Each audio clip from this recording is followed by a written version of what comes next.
আমাদের আহমেদ বাবু আমাদের সঙ্গে আছেন, তারপরে আমরা নতুন অতিথিদের কাছে যাব। আমরা চলে যাব আপনার ঘটনায় এবং শুনি আজকের প্রথম ঘটনাটি। এই কাহিনীটা আমার সাথে শেয়ার করেছে রিফাত, এবং রিফাত এটা বলেছে যে তাদের গ্রামে একটা প্রচলিত কাহিনী, এবং সেটা সে শুনেছে।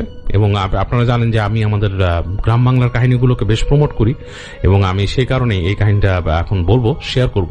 কারণ গ্রাম বাংলার কাহিনী আসলে আমাদের প্রাণ। আমাদের প্রাণ বলতে যেটা বলছি যে আমরা ছোটবেলায় অনেক কাহিনী শুনেছি গ্রামের অনেক কিছু, এবং সেই কাহিনীগুলোই কিন্তু রিঅ্যারেঞ্জ হয়ে বিভিন্নভাবে আসে। অ্যাজ আই সেড, যে আমি বিভিন্ন শোতে আপনাদেরকে বলেছি যে দেখা যাচ্ছে একটা মাছ ধরার কাহিনী, একই রকম কাহিনী আমরা সাতক্ষীরায় শুনছি, একই রকম কাহিনী আমরা শুনছি টেকনাফে। তো কাহিনী কিন্তু লাইক কাহিনীর মূল সাবস্টেন্স কাইন্ড অফ সেম, কিছু এদিক ওদিক আছে, বাট কাহিনীগুলো ঘটছে কিভাবে একই রকম ঘটনা এক এক জায়গায় ঘটে, এবং যারা বলছেন তারা কিন্তু খুব সিউরিটি দিয়ে বলছেন যে এই ঘটনাটা সেখানে ঘটেছে। যাই হোক, এগুলো আমাদের গ্রাম বাংলার ঐতিহ্য, গ্রাম বাংলার ভূতের কাহিনী, এবং সেই কাহিনীগুলো আমি শেয়ার করব, এবং আমরা অদ্ভুতরীতে শেয়ার করে থাকি। অদ্ভুতরীতে আমরা গ্রাম বাংলার ঐতিহ্যবাহী ভৌতিক কাহিনীগুলো শেয়ার করে থাকি। তো সেরকমই একটা কাহিনী আমি বলছি। রিফাতদের গ্রামের বাড়িতে একজন জেলে ছিলেন, যিনি নাকি মাছ ধরতেন, এবং তিনি খুব রিচ ছিলেন না। তিনি আর্থিকভাবে, আপনারা জানেন যারা নাকি গ্রামে জেলে মাছ ধরেন, সাধারণত নদীতে খালে বিলে যে মাছ ধরেন, তাদের কিন্তু আর্থিক অবস্থা খুব বেশি ভালো থাকে না।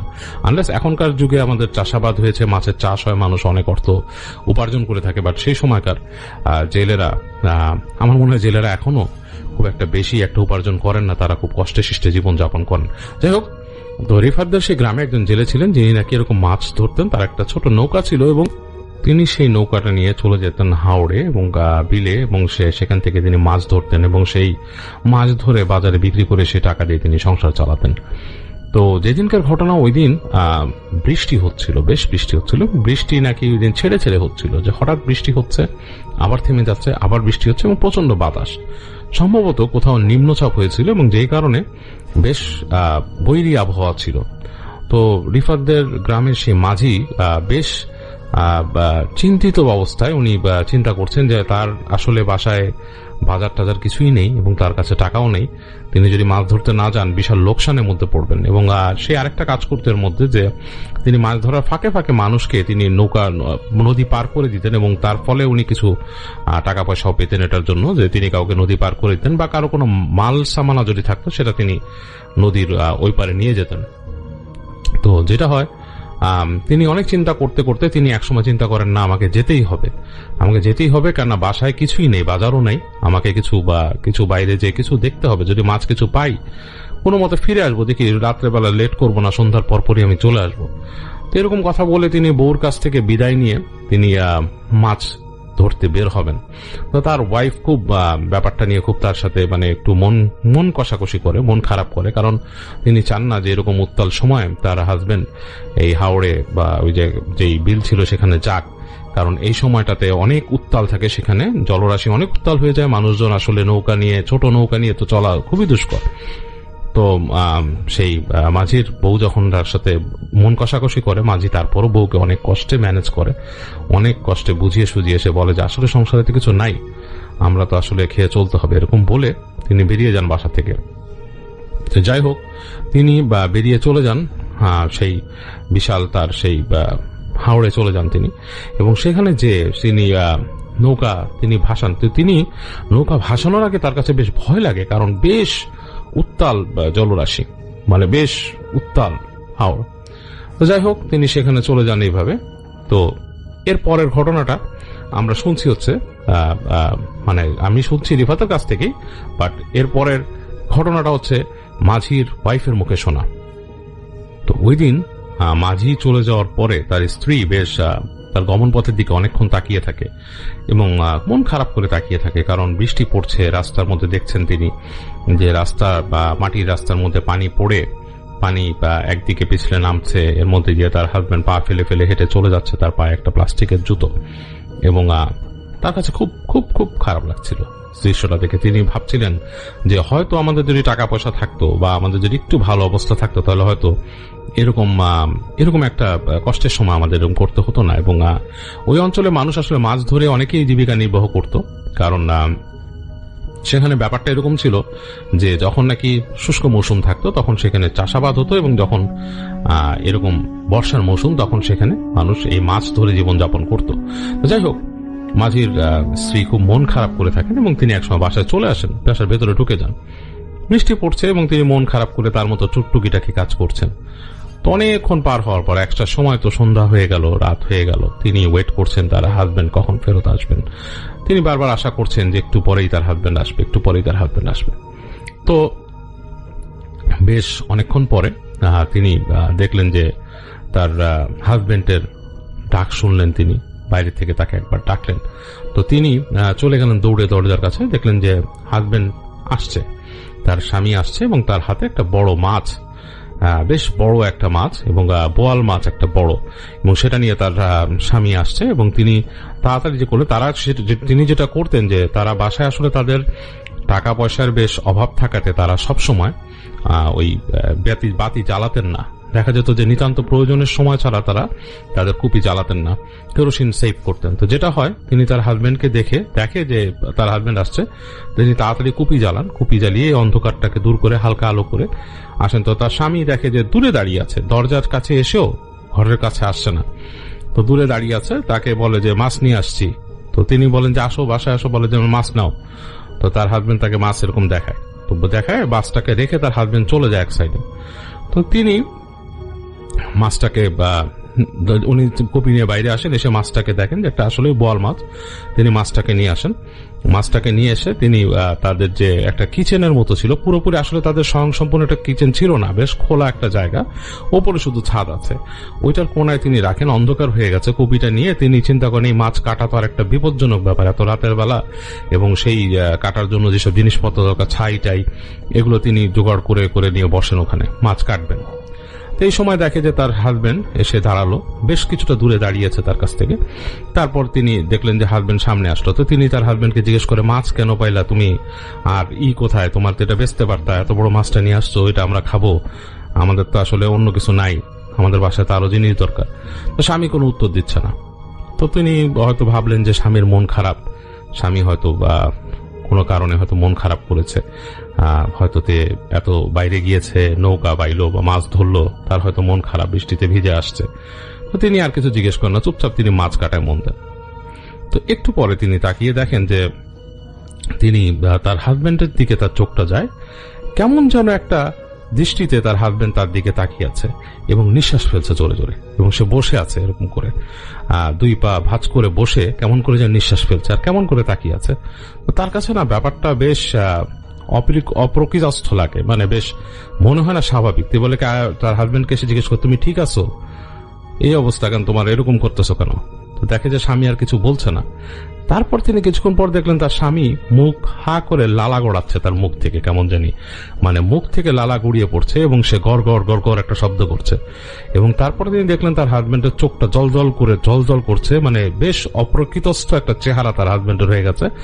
এবং হঠাৎ করে সে ঘর ঘর করে কি খুব অ্যাবনর্মাল ভঙ্গিতে কথা বলল যে আজকে মাছও খামু, তোরেও খামু। হাজবেন্ডের এরকম একটা কণ্ঠ সে শুনলো এবং তার কাছে বুকটা ছ্যাট করে উঠলো কথাটা শুনে। কথাটা খুব অ্যাবনর্মাল টাইপের, তার হাজবেন্ড যদি স্বাভাবিক গলায় কথা বলতো সেরকম না, এবং তার গলা দিয়ে একটা গড় গড় গড় গড় শব্দ বেরোচ্ছে হাজবেন্ডের। এবং তার হাজবেন্ড হাতটাকে বাড়িয়ে দিল তাকে ধরার জন্য। তিনি নিজের অজান্তে লাফ দিয়ে উঠে গেলেন, উঠে যে তিনি বটি তাক করলেন, এবং বটি তাক করে তিনি চিন্তা করলেন তার হাজবেন্ডকে তিনি মারবেন কিনা। কিন্তু তার মনের মধ্যে মায়া লাগলো, যদিও তার হাজবেন্ডের চেহারা খুবই ভয়ঙ্কর হয়ে গেছিল, একটা পিশাচের মতো হয়ে গেছিল, তিনি সেটা করতে পারলেন না। তিনি তখন দৌড় দিয়ে আরো সামনে গেলেন এবং এক পর্যায়ে তিনি তার ওইখানে চেলা কাটছিল, চেলা কাট তুলে হাজবেন্ডকে বাড়ি মারলেন। যখন তিনি বাড়ি মারলেন দেখলেন যে বাড়ি লাগছে তার হাজবেন্ডের, এবং তার হাজবেন্ডের মুখের যেই জায়গাটায় লাগছে বাড়ি সেখান থেকে রক্ত বের হয়ে পড়তেছে, বাট সে শুনতেছে না, বাস তার কোনো সেই দিকে খেয়ালই নেই, ভ্রুক্ষেপই নেই।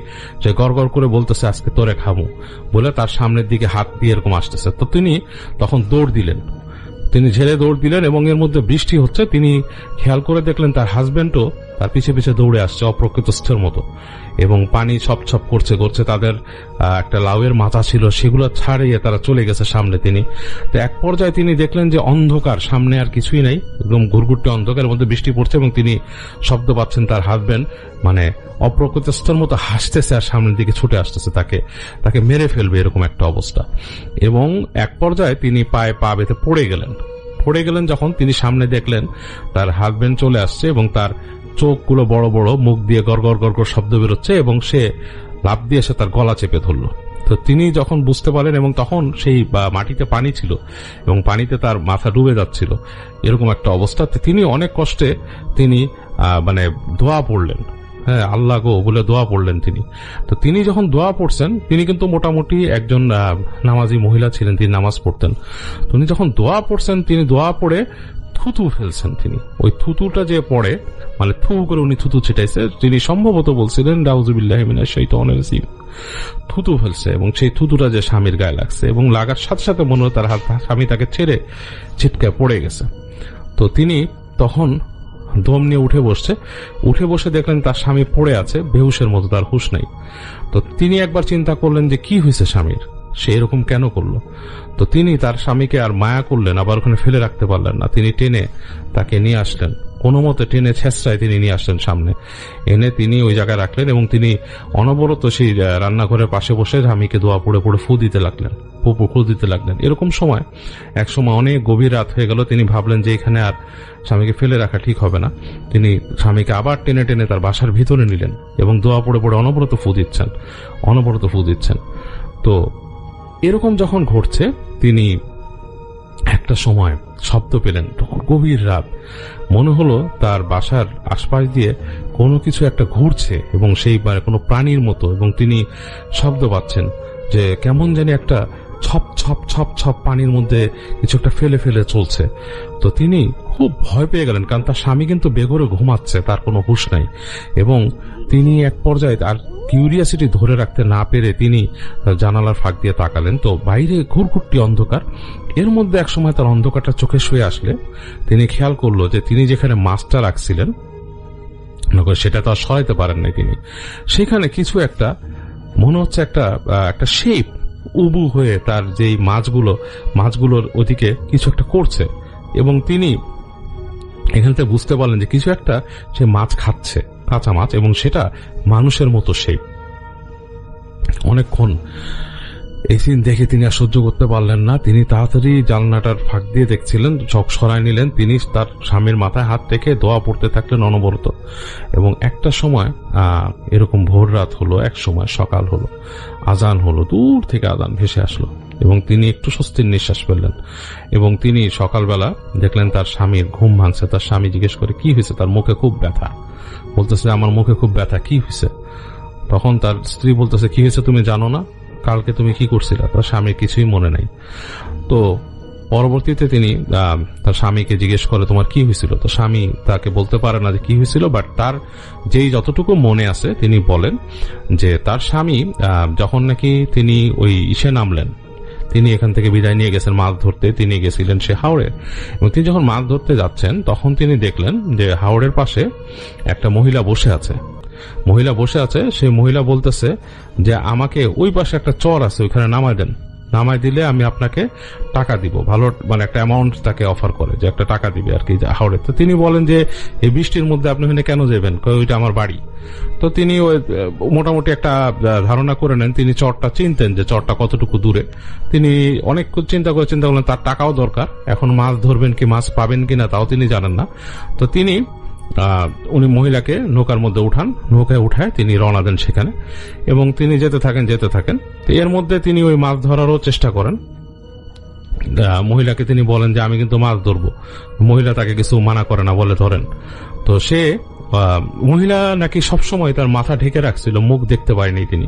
তো তিনি এর মধ্যেই করতে তিনি একটা বোয়াল মাছ পান সেখানে, এবং বোয়াল মাছটাকে তিনি তুলে তিনি অনেক তোলেন, কসরত করে বোয়াল মাছটাকে তুলেন সেখানে উনি নৌকাতে, এবং নৌকাতে তোলার পরে তিনি ওই মহিলাকে নিয়ে যান নিয়ে যে চরের কথা বলছে তিনি খেয়াল করে দেখেন, সেই চরটা তিনি দেখেন এবং সেই চরের মধ্যে খুব একটা বসতি কিন্তু নাই। তিনি একটু অবাক হন যে খুব কম বসতি সেখানে। যাই হোক, হাওড় এলাকায় এরকম ব্যাপার স্যাপার থাকে, কিছু গুচ্ছ ঘর বাড়ির মতো থাকে চরের মধ্যে। তো তিনি সেখানে নিয়ে যান, মহিলাকে তিনি নামায় দেন। তো নামায় দেওয়ার পরে তিনি ঘুরে কিন্তু দেখেন মহিলা নাই। তিনি একটু অবাকই হন যে এত দ্রুত মহিলা কোথায় গেছে। এত দ্রুত তিনি সেটা আর দেখতে পান না। তো যাই হোক, তিনি আবার ব্যাক করতে থাকেন। তো তিনি বলেন যে তিনি যখন ফিরে আসতেছেন তার বাসার দিকে, তখন তার মাথার মধ্যে জানি কেমন লাগে, সবকিছু তিনি ক্লিয়ারলি দেখতে পান না। তার কাছে কেমন ঘোর লাগা নাকি একটা দৃষ্টি হয়ে যায়। এবং তিনি যখন নাকি পাড়ে চলে আসেন, তারপর পাড়ে ওঠার পর তার আর কিছু মনে নাই। এবং তার পরবর্তী যে জিনিসটা তার মনে পড়ছে, যে সকালে তিনি যে উঠলেন ঘুম থেকে, তো তার স্ত্রী তাকে তখন মধ্যবর্তী ঘটনাগুলো বলেন যে এরকম হয়েছিল। এবং সেই মাঝি এরপর থেকে বৃষ্টিতে আর এরকম কখনোই হাওড়ে বের হন না এবং রাত্রেও তিনি মাছ ধরতে আর যাইতেন না। তো এটা ছিল রিফাতদের সেই গ্রামের কাহিনী, এবং এটা একটা হাওড় অঞ্চলের কাহিনী। এবং রিফাত বলেছে হাওড় অঞ্চলের আরো এরকম অনেক কাহিনী আছে যেগুলো নাকি অনেক সুন্দর, আপনাদের কাছে শুনলে ভালো লাগবে। এটা করবো, আমরা সরাসরি চলে যাব আফনান ভাইয়ের কাছে এবং আফনান ভাইয়ের কাছ থেকে তার ঘটনা শুনবো। এই ঘটনাটি যিনি পাঠিয়েছেন তিনি আমাদের একজন গর্বিত রেমিটেন্স যোদ্ধা, এক প্রবাসী ভাই। আর ঘটনাটি যেখানে ঘটেছে সেটি হচ্ছে মুন্সিগঞ্জ জেলার টঙ্গিবাড়ি থানার আউটশাহী ইউনিয়নের চাঁদের বাজার গ্রামের একটি ঘটনা। ঘটনাটির সময়কাল 2010 থেকে 2012 সালের মধ্যে ঘটেছে আর কি। আর ঘটনাটি ঘটে এক রাতে। একদম এক্সাক্ট সময় বা দিন, যে কোন মাসের কোন দিন, এটি বলতে না পারার জন্য তিনি দুঃখ প্রকাশ করেছেন। তো যাই হোক, মূল যে ঘটনাটি ছিল সেটিতে আমরা এখন চলে যাচ্ছি। ওই গ্রামে বসবাস করত আক্কাস মোল্লা নামের একজন লোক। তার অ্যাকচুয়াল পেশাগত জীবন সম্পর্কে তিনি কোনো ধারণা দিতে পারেননি যে আসলে তিনি কি করতেন, তাই তার বিষয়ে খুব বেশি কিছু বলতে পারেননি। কিন্তু ঘটনাটি মূলত ওই আক্কাস মোল্লার সাথেই ঘটেছিল। আক্কাস মোল্লার অন্যান্য কাজের পাশাপাশি তার আরো একটি শখ ছিল, তা হলো তিনি মধু সংগ্রহ করতেন। আর আমরা জানি প্রিয় লিসেনার্স যে মধুর চাকগুলো পূর্ণিমা রাতে মধুতে একদম টইটম্বুর মানে ভরপুর থাকে। আর পূর্ণিমা রাতে উপযুক্ত সময়ে সেই মধুর চাক কাটার জন্য বা সংগ্রহ করার জন্য বিভিন্ন মৌয়াল যারা মানে মধু সংগ্রহ করেন যারা, তারা কাজে নেমে পড়েন। ঠিক তেমনি এক রাতে আক্কাস মোল্লা ও তার এক সহকারী মশাল ও অন্যান্য সরঞ্জাম নিয়ে বেরিয়ে পড়ে বাড়ির পাশের এক জঙ্গলে মধুর চাক কাটার জন্য। এই জঙ্গলটির একটু বর্ণনা না দিলেই নয়। জঙ্গলটি যদিও মেইন রাস্তা থেকে দেখা যায় এবং জঙ্গলের দক্ষিণ পশ্চিম কোণে একটি বাড়ি অবস্থিত এবং উত্তর দিকে আরো একটি বাড়ি রয়েছে। দুই দিকে দুইটি বাড়ি এবং একদিকে রাস্তা হওয়ার পরেও জঙ্গলটি ছিল খুবই নির্জন ও নিরিবিলি। দিনের বেলাও মানুষ সেখানে যেতে ভয় পেত। উল্লেখ্য, ওনারা যে জঙ্গলে মধু সংগ্রহ করার জন্য যাচ্ছিলেন সেই জঙ্গলে ছিল 200 থেকে 300 বছরের পুরাতন একটি তেঁতুল গাছ। 200 থেকে 300 সাল পুরনো বলার এর পিছনে কারণ হচ্ছে ওখানে অনেক প্রবীণ যারা মানুষ রয়েছেন, মানে যাদের বয়স এখনো প্রায় 100 বছর উপরে রয়েছে, তারা যখন তাদের দাদা বা তাদের দাদার দাদা যারা তাদের কাছে যখন শুনেছেন, তারাও বলেছে এই গাছটি তারা তাদের জন্মের পর থেকে একই রকম ভাবে দেখছেন। তার মানে এই গাছটির বয়স অনেক, আনুমানিক 2 থেকে 300 বছর বলা হলেও আসলে 2 থেকে 300 বছর নাকি আরো বেশি এটি বলা কঠিন। হয়তোবা কার্বন টেস্ট করে বলা যেতে পারে, কিন্তু আমরা সেই আলোচনায় যাব না। তবে এতটুকু বলতে পারি ওই গাছটির বয়স অনেক বেশি। তো যাই হোক, সেই তেঁতুল গাছে বাস করত 4000 বছর বয়সের এক বৃদ্ধা মহিলা জিন। তার কোলে নাকি সবসময় একটি বাচ্চা থাকত। কোন সাধারণ মানুষ যে তাকে দেখেছে, প্রিয় লিসেনার্স, এটি কিন্তু ভাবার কারণ নেই যে কেউ ওই তেঁতুল গাছের নিচ দিয়ে গিয়েছে, সে ওই বৃদ্ধা মহিলা জিনকে দেখেছে। বিষয়টা কিন্তু এরকম নয়। ওই মহিলা জিনকে দেখতো নির্দিষ্ট কিছু মানুষ। তারা কারা? তারা প্রথমত খুবই আল্লাহওয়ালা পরহেজগার মানুষ, তারপরে যদি খুব বড় আলেম হন তাহলে দেখার একটা সম্ভাবনা থাকে। তো অনেক বুজুর্গ ব্যক্তি নাকি ওই তেঁতুল গাছের কাছে এসে ওই তেঁতুল গাছে থাকা বৃদ্ধা মহিলা জিনের সাথে কথা বলার চেষ্টা করেছে।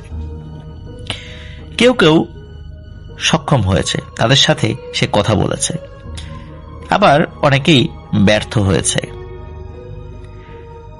তো যারা ওই বুড়ির সাথে কথা বলতে পেরেছে তারা বলেছে যে এই বৃদ্ধা বা বুড়ি মহিলা জিন সে এখান থেকে যাবে না, কারণ হচ্ছে এটি তার আবাসস্থল। তবে সে বিনা কারণে কাউকে কোনো ধরনেরই ক্ষতি করবে না, যতক্ষণ পর্যন্ত সে নিজে আক্রান্ত না হয় বা তার অসুবিধা না হয়। তবে যদি অসুবিধা হয় সে কিন্তু জানাবে। তারপরেও যদি আবারও অসুবিধার সৃষ্টি করে কেউ, তাহলে কিন্তু সে তার ক্ষতি করবে। প্রিয় লিসেনার্স, এইখানে কিন্তু আমরা একটা বিষয় বুঝতে পারছি, সেটি হচ্ছে যে যেহেতু নির্দিষ্ট কিছু ব্যক্তিবর্গ তার সাথে কথা বলতে পেরেছিলেন এবং অধিকাংশই পারেনি, তাই কেউ হয়তো বিশ্বাস করতো এই গাছে কিছু আছে, কেউ আবার বিশ্বাস করতো এই গাছে কিছু নেই। তো ওই গাছে যে কিছু আছে এটা কিন্তু সবাই জানতো, কিন্তু তার উপস্থিতি কিন্তু সবাই টের পেত না। তো ওই আক্কাস মোল্লা, যিনি মৌয়াল ছিলেন, মধু সংগ্রহ করতেন মাঝে মাঝে শখের বসে, তো ওই আক্কাস মোল্লাও কিন্তু এই জিনের সম্পর্কে অবগত ছিলেন যে এই গাছে শোনা যায় যে একটি 4000 বছর বয়সী পুরাতন একটি বয়সী একটা মহিলা জিন রয়েছে। তো তিনি ভেবেছিলেন যে যেহেতু থাকলেও কাউকে তো সে দেখা দেয় না, বা খুবই কম লোক তার সাথে দেখা করতে পেরেছে বা কথা বলতে পেরেছে, সেটাও সত্য কিনা নাকি এমনি একটা কল্প কাহিনী এটাও তো বলা মুশকিল। তো উনি দিনের বেলা দেখেছিলেন ওই তেঁতুল গাছে বড় একটি মধুর চাক বসেছে এবং মধুর চাকে প্রচুর মধু আছে। এটি তিনি দিনের বেলা বিভিন্ন পরীক্ষা নিরীক্ষার মাধ্যমে বুঝতে পেরেছিলেন। তাই তিনি ভেবেছিলেন ওই গাছে রাতের বেলা পূর্ণিমা রাতে যাবেন। যেহেতু অন্য কেউ ওই গাছে উঠে ওই মধু কাটার সাহস করবে না, কিন্তু উনি সেটা করবেন, কারণ ওনার কিন্তু বেজায় সাহস। আর তিনি ভেবেছিলেন আমি এটা কাটবো, কোনো বাধা বিপত্তি কিছু হবে না, দোয়া কালাম পড়ে যাব, সুতরাং কোনো সমস্যা হওয়ার কথা নয়। তো যে ভাবা সেই কাজ, উনি ওনার সহযোগী নিয়ে জঙ্গলে তেঁতুল গাছের নিচে গিয়ে যেটি করেন সেটি হলো প্রথমে মশাল জ্বালান। মশাল জ্বালিয়ে ধোঁয়া সৃষ্টি করতে হবে, আর ধোঁয়া সৃষ্টি করলে তখন ওই মৌমাছিরা সেখান থেকে পালিয়ে যাবে এবং তাদের কামড়াতে পারবে না। তিনি যখন মশাল জ্বালিয়ে প্রথমে গাছে উঠতে যাবেন, গাছে মশাল জ্বালিয়ে উঠবেন, পরবর্তীতে ওই চাকের কাছে গিয়ে মশাল নিভিয়ে দিয়ে ধোঁয়া সৃষ্টি করবেন। তো মশাল জ্বালিয়ে যখনই তিনি গাছে উঠতে যাবে তখনই আচমকা একটা দমকা হাওয়া এসে তাদের মশালটি নিভিয়ে দেয়। তারা চিন্তা করে কি ব্যাপার, কি হলো, মশাল নিভে গেল কেন? এটা হতেই পারে, বাতাস এসে মশাল নিভিয়ে দিতেই পারে, কারণ ইতোপূর্বেও তারা বিভিন্ন জায়গায় যখন গিয়েছে এই ধরনের ঘটনা ঘটেছে, যার কারণে আক্কাস মোল্লা তিনি দ্বিতীয়বার তার সহকারীর সাথে নিয়ে আবারও মশাল জ্বালান। তো মশাল জ্বালিয়ে এবার গাছে কিছুটা উচ্চতায় ওঠেন। আগের বার তো উচ্চতায় ওঠার আগেই নিচ থেকেই মশাল নিভে গিয়েছিল, এবার কিছুটা উচ্চতায় উঠেছেন। তখন আবার একটা দমকা হাওয়া, এই দমকা হাওয়ায় তার মশাল তো নিভে যায়ই, সাথে সাথে তাকেও কেউ ধাক্কা দিয়ে গাছ থেকে ফেলে দেয় এবং ফেলে দেওয়ার পরপরই একটি গম্ভীর স্বর ভেসে আসে। সে বলে, এখান থেকে চলে যা যদি বাঁচতে চাস। জাস্ট এতটুকুই বলেছে। আক্কাস মোল্লা তখন কিছুটা ভয় পেলেও তার সহকারী প্রচন্ড ভয় পায় এবং আক্কাস মোল্লাকে অনেক কাকুতি মিনতি করে বলে যে, ওস্তাদ চলেন ফিরে যাই, এখানে থাকা যাবে না। এরা তো অনেকেই বলেছিল যে এই গাছে কিছু আছে, আমরা তো আজকে এখন প্রমাণ পেলাম। তখন আক্কাস মোল্লা বলে, আরে ও কিছু না, আমি ওঠার সময় পা পিছলে পড়ে গেছি, আর যা শুনলাম আমরা দুজনই এটা মনের ভুল। তখন তার সহযোগী বলে, মনের ভুল হলে কি দুইজন আমরা একসাথে শুনলাম নাকি? আপনি একা শুনতেন বা আমি একা শুনতাম তা তো হয়নি, আমরা দুজনই একসাথে কিভাবে শুনলাম? তো আমি আর থাকতে পারবো না, আপনিও চলেন। আর এক চুলও এখানে থাকা যাবে না বা 1 ইঞ্চিও ওই গাছের দিকে যাওয়া যাবে না, এখনই চলে যেতে হবে। কিন্তু তার সহকারীর কোনো কথাই আক্কাস মোল্লা কানে নেয় না। তিনি বলেন, মধু না কেটে আমি যাব না, কি আছে কপালে আমি দেখব, ওই জিন আমার কি করে আমি দেখব। যেহেতু আক্কাস মোল্লা অনেক সাহসী ছিলেন, কিন্তু ওনার এই সাহস কিন্তু ওনার সহকারী কমাতে পারেনি। এত কথা বলার পরেও কিন্তু ওনার সহকারী কিছুটা দূরে দাঁড়িয়ে থাকে। এই কারণে তার সহকারী বুঝতে পেরেছিল খুব কঠিন একটা ঘটনা হয়তোবা ঘটে যাচ্ছে, কিন্তু তার তো ওস্তাদ, যদি সে বিপদে পড়ে তাকে তো এইভাবে রেখে যাওয়া যায় না। কিন্তু তিনি বারবার তাকে সতর্ক করেই যাচ্ছিলেন, কিন্তু আক্কাস মোল্লা সে কোনো কথায় কান দিচ্ছিল না।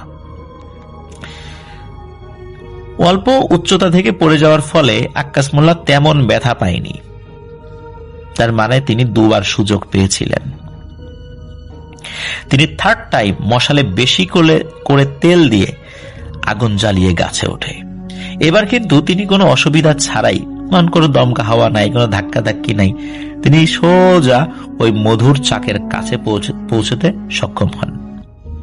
আর এটাই ছিল তার জীবনের সবচেয়ে বড় একটি ভুল। মধুর চাকটা বেশ উঁচুতে ছিল। মধুর চাক থেকে মধু কাটার জন্য একটি কাঁচি নিয়ে উঠেছিল এবং সাথে একটি ব্যাগ ছিল, ওই ব্যাগের মধ্যে মূলত কাঁচিটা ছিল। তো উনি যখন ওনার সাথে থাকা ওই ব্যাগ থেকে কাঁচি বা ছুরি জাতীয় কিছু বের করে মধুর চাক যখনই কাটতে যাবে, তখনই নিচ থেকে ওই আক্কাস মোল্লার সহকারী দেখে ওই তেঁতুল গাছের একদম যে ডালে মানে আক্কাস মোল্লা বসে বা দাঁড়িয়ে ওই মানে মধু কাটতে যাচ্ছি মানে কাটার চেষ্টা করছিলেন, ওই ডালের একদম মাথায়, মানে যেখানে হয়তো বা একটা ছোট পাখি বসতে পারে, সেইখানে বিশাল অবয়বের একটি মহিলার মতো কেউ দাঁড়িয়ে আছে। তার কোলে অবশ্য বাচ্চা টাচ্চা তেমন কিছু ছিল বলে মানে সে অতটা খেয়াল করেনি। তো নিচ থেকে যেহেতু মশালের আলো মানে তখন কিন্তু নিভাই ফেলছিল, তখন কিন্তু কারণ ধোঁয়া দিতে হবে, তো তখন তো আর আলো ছিল না। কিন্তু যেহেতু ওই পূর্ণিমার রাতে গিয়েছিল, পূর্ণিমার রাতে কিন্তু একদম চারদিকে পরিষ্কার, ওই পূর্ণিমার আলোতে মূলত ওই নিচ থেকে আক্কাস মোল্লার সহকারী দেখেছিল ওই ভয়ানক ওই অবয়বটিকে। সে স্পষ্ট দেখে যে ওই মহিলা, তাকে দেখে মনে হচ্ছে তার অনেক বয়স, একদম থুরথুরে বুড়ির মতো মনে হলেও সে তার উচ্চতা অনেক বেশি, তার শরীর স্বাস্থ্য অনেক ভালো, মাথার চুলগুলো সাদা সাদা, চেহারা স্বাভাবিক মানুষের মতোই মনে হচ্ছিল আর কি, কিন্তু বেশ উঁচু লম্বা, মানে যেরকম উঁচু লম্বা মানুষের চেহারা যেরকম হয়। ওই বুড়িটা কি করলো, প্রচন্ড জোরে এক থাপ্পড় মারে ওই আক্কাস মোল্লার গালে, আর এক থাপ্পড়ে ওই ডালের উপর থেকে আক্কাস মোল্লা একদম সরাসরি নিচে এসে পড়ে। আক্কাস মোল্লার সহকারী কিন্তু স্পষ্ট এটা দেখতে পায়। আর আক্কাস মোল্লা যে উপর থেকে নিচে পড়ে, এত উপর থেকে নিচে পড়ে কেমন ব্যথা পেয়েছিল তা নিশ্চয়ই লিসেনার্স আপনারা বুঝতে পারছেন। এই ঘটনা দেখার সাথে সাথে আক্কাস মোল্লার সহকারী প্রচন্ড ভয় পায়, এবং ভয়ের আরো একটা কারণ হলো ওই থাপ্পড় মারার পরপরই ওই বৃদ্ধা মহিলা জিনটি ওই সহকারীর দিকে ঘুরে তাকায়, কিন্তু তার কোনো ওই সময় ক্ষতি করেনি। কিন্তু ওই তাকানো দেখে সে এমন ভয় পেয়েছিল, সে ওখান থেকে পেছন দিকে চিৎকার করতে করতে দৌড় দেয়।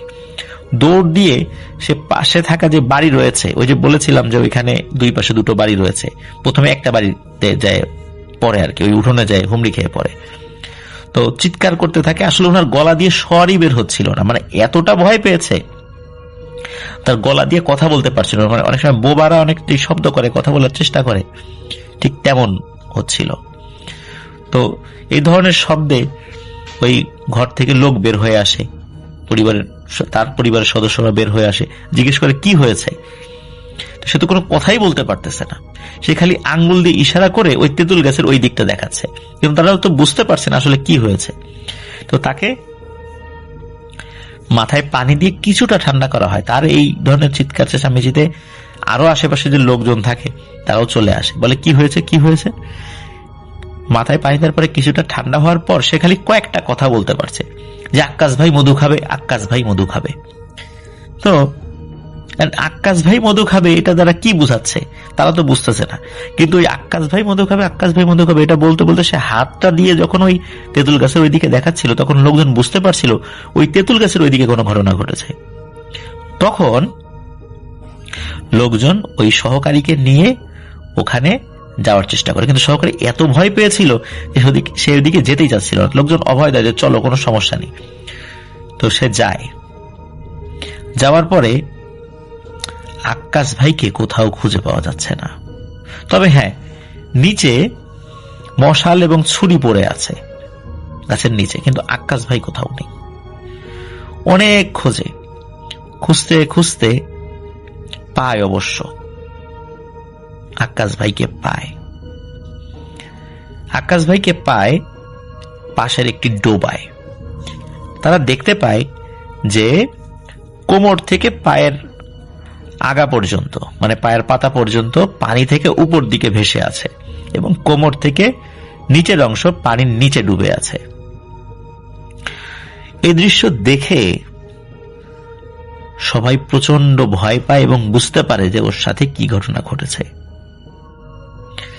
কয়েকজন সাহসী লোক ডোবার মধ্যে নামে আক্কাস মোল্লাকে উদ্ধার করার জন্য।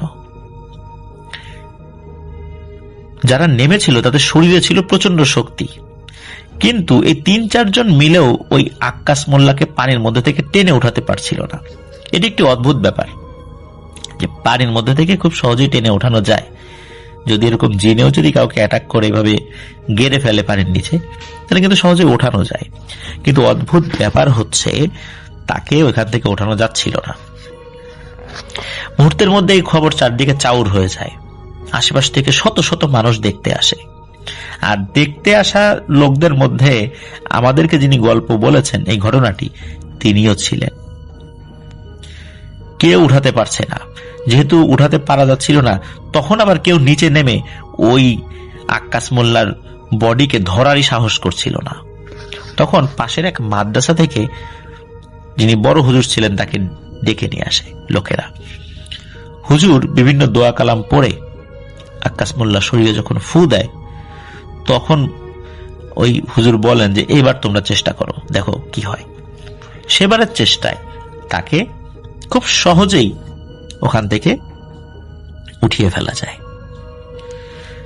আক্কাস মোল্লার ঘাড় ছিল ভাঙা এবং 2 গালে ছিল বেদম আঘাতের দাগ। নাকে, মুখে, 2 কানে ছিল কাদা ভর্তি। এটা স্বাভাবিক, যেহেতু কাদার নিচে মাথা গেড়ে দেওয়া হয়েছিল, কাদা ভর্তি থাকাতেই স্বাভাবিক।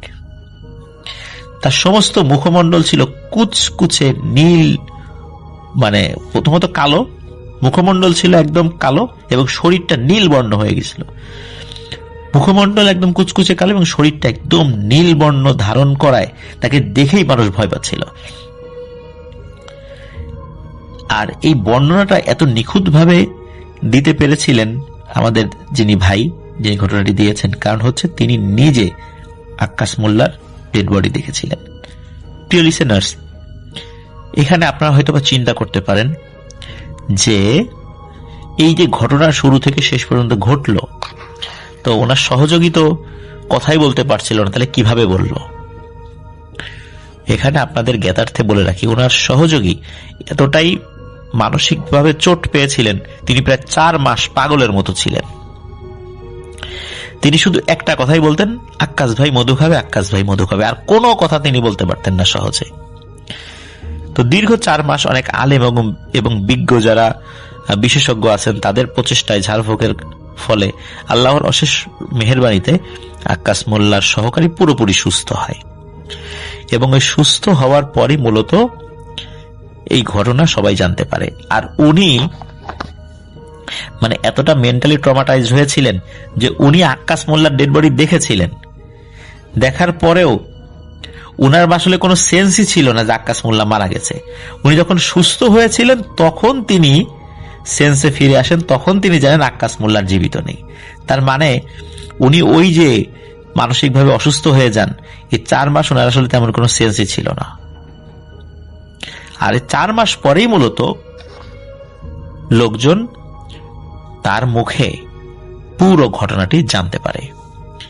এমনিতেও তো সেই তেঁতুল গাছে কেউ খুব একটা বেশি ওইদিকে যেত না, আর এই ঘটনার পর থেকে কেউ আর ওই তেঁতুল গাছে ওঠার বা ক্ষতি করার সাহস করেনি। থ্যাংক ইউ সো মাচ আপনার ঘটনার জন্য, আপনাকে অনেক ধন্যবাদ। এবং আমি এখন যেটা করব সেটা হচ্ছে চলে যাব সরাসরি আমাদের পরবর্তী যে অতিথি আছেন তার কাছে। আমি আজকে যেই ঘটনাটা বলছি এটা 2017 সালের ঘটনা। তখন দীপাবলির বন্ধ ছিল, সেপ্টেম্বর অথবা অক্টোবর মাস হবে, আমার আসলে সঠিক মনে নেই। তো আমার পাঞ্জাব থেকে 2জন বাংলাদেশি ছোট ভাই সিমলায় ঘুরতে আসে। একজনের বাসা ছিল রংপুরে আর একজনের নোয়াখালীতে। তো দুজনের সাথেই আগে থেকেই পরিচয় ছিল। একজন শরণ, যার বাসা রংপুরে, আর নোয়াখালীতে যার বাসা সে হলো দিদার। তো দিদার ছিল অনেকটা মানে নেশাগ্রস্ত টাইপ, মানে একটু নেশা টেশা করতো আর কি, মানে নেশা বলতে একটু মদ টদ এরকম। তো যাই হোক, এরা আস্তে আস্তে এদের 8টা সাড়ে 8টা বেজে যায় রাত। আর সিমলার পাহাড়ি এলাকা রাত 8টা সাড়ে 8টা মানে গভীর রাত। এখানে সন্ধ্যার সময় সবকিছু দোকানপাট বন্ধ হয়ে যায়। তো দিদাররা আস্তে আস্তে এরকম 8টা সাড়ে 8টা বাজে। আসার পরেই দিদার বলতেছে যে ভাই এরকম আমি চারস ম্যানেজ করে দাও আমাকে। চারস হচ্ছে একটা নেশা জাতীয় দ্রব্য আর কি, অনেকটা গাঁজা টাইপের। আমি বললাম যে ভাই এত রাতে তো এখন এখানে কোথাও পাওয়া যাবে না। পরে বলতেছে ভাই আমি তো তোমাকে আগেই বলে রাখছিলাম আমার তো এটা লাগবে, এইটা ওইটা, আমি কিন্তু নাহলে তোমার বাসায় ঢুকবো না, এই সেই মানে পাগলামি করতেছিল। পরে বললাম আচ্ছা ঠিক আছে, তো চলো তোমাকে নিয়ে এক জায়গায় যাই, দেখি পাওয়া যায় কিনা। ভাই যদি পাওয়া যায় তো গেল, আর না গেলে ভাই আজকে ম্যানেজ করো দিনটা, কালকে আমি তোমাকে ব্যবস্থা করে দিব। তো এখন আরেকজন যে ছিল শরণ, ওকে বললাম যে তুমি রুমেই থাকো, আমরা আসতেছি। পরে বাইক নিয়ে গেলাম দুজনে 3-4 কিলোমিটার দূরে আমাদের বাসা থেকে। তো পাহাড়ি রাস্তা, পুরো নির্জন অন্ধকার। তো যাওয়ার পরে ওখানে একটা দোকান ছিল, উনি দোকানের ভিতরেই ঘুমাইতো। ওনার কাছে আর কি সবাই নেয়, আমার বন্ধু বান্ধবরা নেয়, তো ওই কারণে আমার জানা। তো ওনার কাছে গেলাম, যা বললাম যে ভাই এরকম এরকম লাগবে। তো উনি দিল। দেওয়ার পরে আমরা যখন আসতেছিলাম, তো আসার সময় মানে একটা আমাদেরকে পয়েন্ট ক্রস করতে হয়, সুইসাইড পয়েন্ট, মানে পাহাড়ের একদম মানে খাড়া একটা পাহাড়, ওটার পাশে একদম মানে পুরা খাড়া পাহাড়, অনেক গভীর খাদ। তো আসার সময় ওই জায়গায় নাকি অনেকেরই অনেক রকম ঘটনা ঘটছে, অনেকে অ্যাক্সিডেন্ট হয়েছে, স্পট ডেড হয়েছে, ওই খাদে অনেকেই সুইসাইড করছে। তারপরে গাড়ি নিচে পড়ে গেছে, বাইক সহ অ্যাক্সিডেন্ট করে নিচে পড়ে স্পট ডেড, মানে যারাই পড়ছে কেউ কখনো বাঁচে নাই আর কি, এরকম একটা খাদ ওইটা। তো আমি আসার সময় ফিল করলাম কি, যাওয়ার সময় তো কোনো প্রবলেম হয় না, আমি আসার সময় মাইন্ডে এরকম কিছু ছিল না, আর আমি এতদিন ধরে চলাফেরা করছি, আমার সাথে কখনো কোনো প্রবলেম হয়নি। তো আসার সময় আসতেছি, আমি ফিল করতেছি আমি রাস্তা হচ্ছে রাইট সাইডে, আমি রাইট সাইডে যাচ্ছি, কিন্তু আমার মানে বাম মানে লেফট সাইডে আমাকে আকর্ষণ করতেছে, মানে এমন একটা অবস্থা, মানে আমাকে কেউ মানে বাতাস ঠেলতেছে আমাকে লেফট সাইডে খাদের দিকে, অথচ রাস্তাটা হচ্ছে রাইট সাইড দিয়ে, পাহাড়ের সাইড ঘেসে ঘেসে রাইট সাইড দিয়ে। এখন আমাকে পিছন থেকে দিদার বলে উঠলো যে কি ব্যাপার, তুমি এই পাশে না গিয়ে এই পাশে যাইতেছো কেন? আমি বললাম আরে ভাই আমি তো যাচ্ছি না, বুঝতেছি না এই পাশে কেন জানি ইয়া হইতেছে। তো এক পর্যায়ে আস্তে আস্তে এমন একটা অবস্থা হলো যে একদম মানে পুরো আমাকে টেনেই নিচ্ছে হলো আর কি খাদের দিকে। তারপর আমি করলাম কি, ব্রেক করলাম। ব্রেক করার পরে বললাম যে দিদার এরকম ঘটনা, একটা তো সমস্যা হয়ে গেছে, আমাকে তো বারবার এই পাশে আকর্ষণ করতেছে, কি করা যায়? পরে বলতেছে আরে দাঁড়াও, ভয় পাও না, সিগারেট জ্বাললে সবকিছু ঠিক হয়ে যাবে। তারপর সিগারেট জ্বালালো, আমি আবার বাইক স্টার্ট দিলাম। তো আবার আমি আসতেছি, তারপরে দেখতেছি আবার আকর্ষণ করতেছে। তখন বললাম, দেখছো তোমার সিগারেট টিগারেট জ্বালায় কিছুই হলো না। পরে বলে, আরে সিগারেট তো নিভে গেছে। পরে আবার বাইক দাঁড় করে এলো, বলে দাঁড়াও দাঁড়াও, যে আবার সিগারেটটা জ্বালাই। আবার সিগারেট জ্বালাইলো, আবার যখনই বাইকটা স্টার্ট দিছে সাথে সাথে সিগারেটটা নিভে গেছে। আর তো বলতেছে যে ভাই সিগারেট তো নিভে যাইতেছে, তো দাঁড়াও একটা আবার জ্বালাইতেছি আমি। আবার বাইক দাঁড় করে আবার সিগারেট লাগাইলো, লাগে আমি কিছু দূর আসতেছি, আবার বাম পাশের দিকে অ্যাট্রাক্ট হইতে মানে আকর্ষণ করতেছিল, মানে এমন যে আমার বাইকটা পুরো মানে বাতাসে বাম পাশের দিকে চলে যাবে, মানে খাদের দিকে, খাদে পড়ে যাবে এমন একটা অবস্থা। পরে আমি আশেপাশে তাকায় দেখলাম একটা গাছের পাতাও নড়তেছে না, কিছুই না। আর মানে বাতাসটা যে কই থেকে আসতেছে মানে আমি বুঝতেছি না, যে আমার বাইকের সামনেই শুধু বাতাসটা। তারপরে বাইক দাঁড় করায় দোয়া কালাম পড়লাম, তো আয়াতুল কুরসি পড়লাম, দুজনে দোয়াটাও পড়লাম। তারপরে আসলাম, দেখলাম আর কোনো প্রবলেম হইলো না।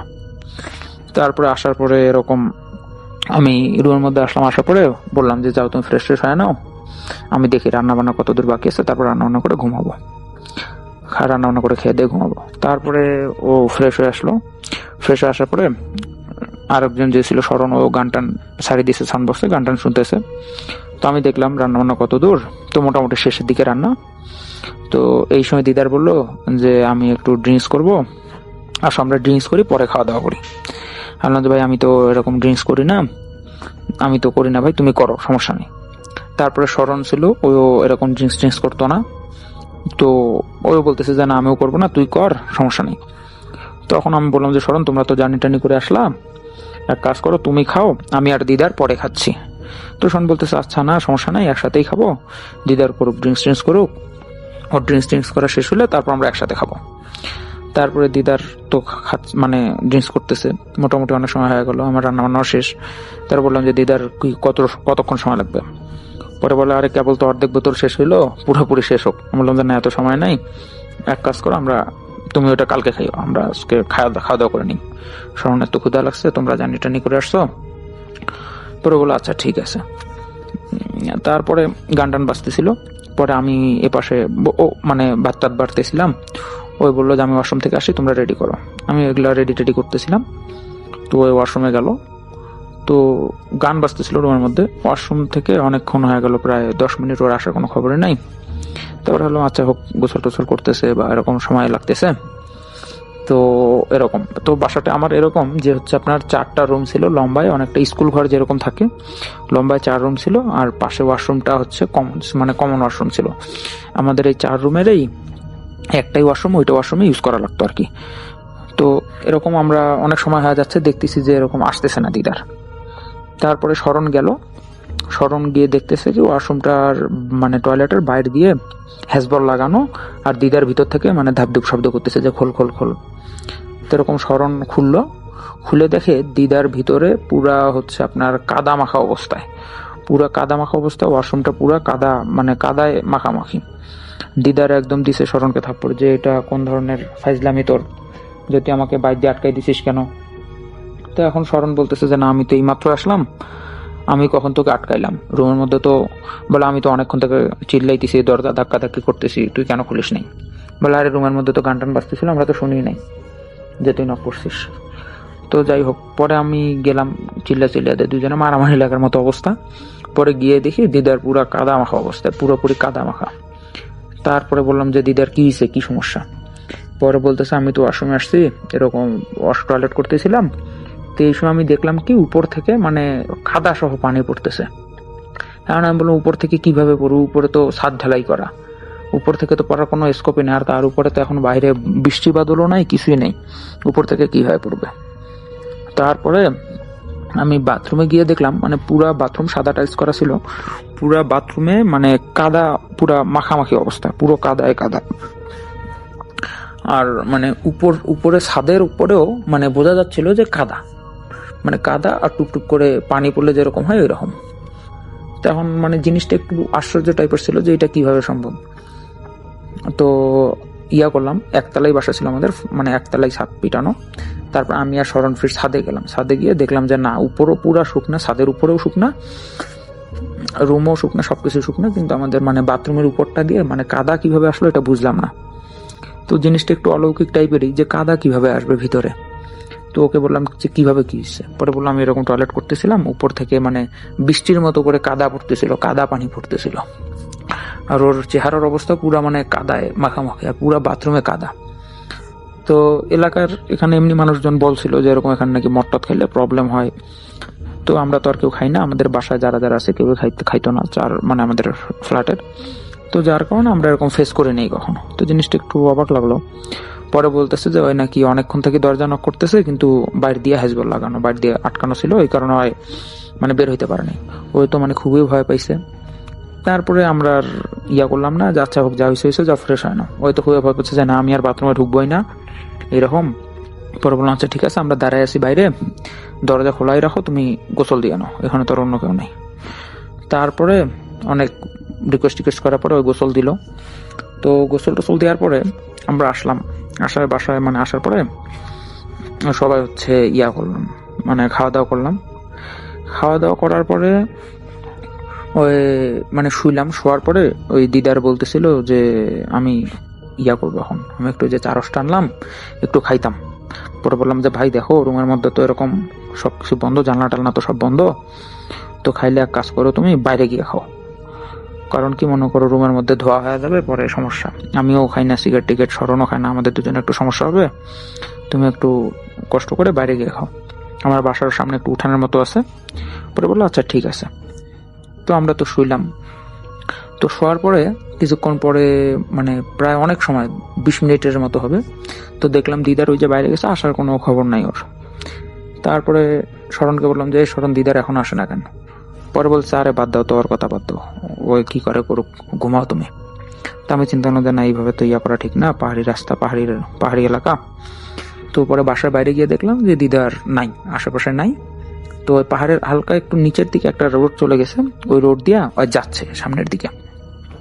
পরে চিল্লাইলাম এই দিদার দিদার কই যাও, ওই কোনো শুনলোই না। পরে আমি করলাম কি, দৌড় দিলাম, দৌড় দিয়ে নিচে নামলাম, নামিয়া ওর কাছে গেলাম, যা বললাম এই দিদার কই যাও।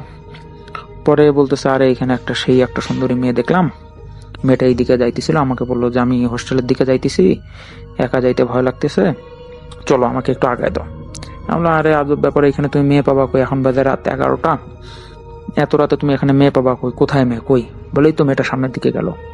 আমরা আরে ভাই এখানে কোনো মেয়েটে নেই, চলো রুমে। আর আমি বললাম যে এত রাতে মেয়ে হোস্টেল থেকে বাইরে, গার্লস হোস্টেলের মেয়েদেরকে তো বের হইতেই দেয় না, সন্ধ্যার পরে তো বের হইতেই দেয় না, এত রাতে কিভাবে বের হবে? তো বলে রাখা ভালো, আমার মানে ইউনিভার্সিটি যাওয়ার ওখানে আমার যাইতে আমার একটা ঝর্ণা পড়ে, এর আগের ঘটনা আমি বলছিলাম। তো এই রাস্তা দিয়ে সামনে গেলে প্রথমে ঝর্ণা পড়ে, তারপরে হচ্ছে ওই হোস্টেল, ইউনিভার্সিটির হোস্টেলগুলো, গার্লস হোস্টেল, বয়েজ হোস্টেল, আর সাথেই হলো ইউনিভার্সিটি। তো আমি বললাম যে এই পাশে কোনো মেয়েটে নাই, চলো বাসায় চলো। পরে বলছে আরে ভাই মেয়েটা একাই বিপদে পড়বে, কোনো সমস্যা হতে পারে, চলো আগায় দিই। আমি মানে যতদূর চোখ গেল আমি কোনো মেয়েটে দেখলাম না। ওকে বললাম ভাই তুমি মটটত খাইছো, তোমার মনের ভুল হইতে পারে, এখানে কোনো মেয়েটে নাই, তুমি ভুল দেখছো। ও তো পুরো রাগ হয়ে গেল, আরে দূর, আমার কি মানে আমি কি মাতাল হয়েছি নাকি, আমি কি পাগল হয়েছি নাকি, আমাকে বললো মেয়েটা, তো বললো মেয়ে কই, মানে একটা ওর সাথেও তর্কাতর্কির মতো হলো আর কি আমার। তো যাই হোক, ওকে অনেক বুঝাই টুঝাই আমি বললাম ভাই কে কি করে করুক, তোমার তো এখানে বিপদে পড়ার দরকার নেই, তুমিও নতুন মানুষ, ঠিক আছে না, আসো তুমি বাসায় আসো, রুমে আসো, পরে দেখা যাবে। তারপর বললো আরে ভাই মেয়েটাকে একটু হেল্প করতাম, আমার কাছে হেল্পের দরকার নেই, আসো রুমে আসো, অনেক রাত হয়েছে, রুমে আসো, ঘুমাও, জার্নি টার্নি করে আসছো, ঘুমাও। তারপরে ওকে বুঝাই সুজাই রুমে নিয়ে আসলাম, আর নয় ঘুম পাড়াই দিলাম, মানে শোয়াই দিলাম আর কি। তারপর দরজা টরজা লাগায় আমিও শুইলাম। তারপরে আমি, স্মরণ, দিদার মানে ডাবল বেড, মানে জোড়া লাগায় 3 জন একই সাথে শুইছি। তারপর আমরা তো ঘুম। তারপরে আপনার ফজর আজান দিল, ফোনের মধ্যেই আমাদের ওই আজান দেয়, মানে এখানে তো আর এলাকায় আজান টাজান দেয় না মসজিদে, ফোনের মধ্যে যখন আজান দিল, তো আমি উঠলাম, উঠে দেখলাম যে আমি শুয়ে আছি, তার পাশে স্মরণ শুয়ে আছেন, দিদার নাই রুমের মধ্যে। তো আমার কাছে একটু জিনিসটা খুবই ইয়া লাগলো আর কি, যে আরে এই ছেলেটা আবার কই গেল, মানে খুবই আমি বিরক্ত, মানে একটা ডিস্টার্ব ফিল হয়ে গেলাম যে এ আসছে, আসার পর থেকে এরকম কই গেল আবার এত রাতে। তো উঠলাম, উঠা বের হইলাম, বের হয়ে দেখি যে মানে ও বাসার আশেপাশে কোথাও নাই।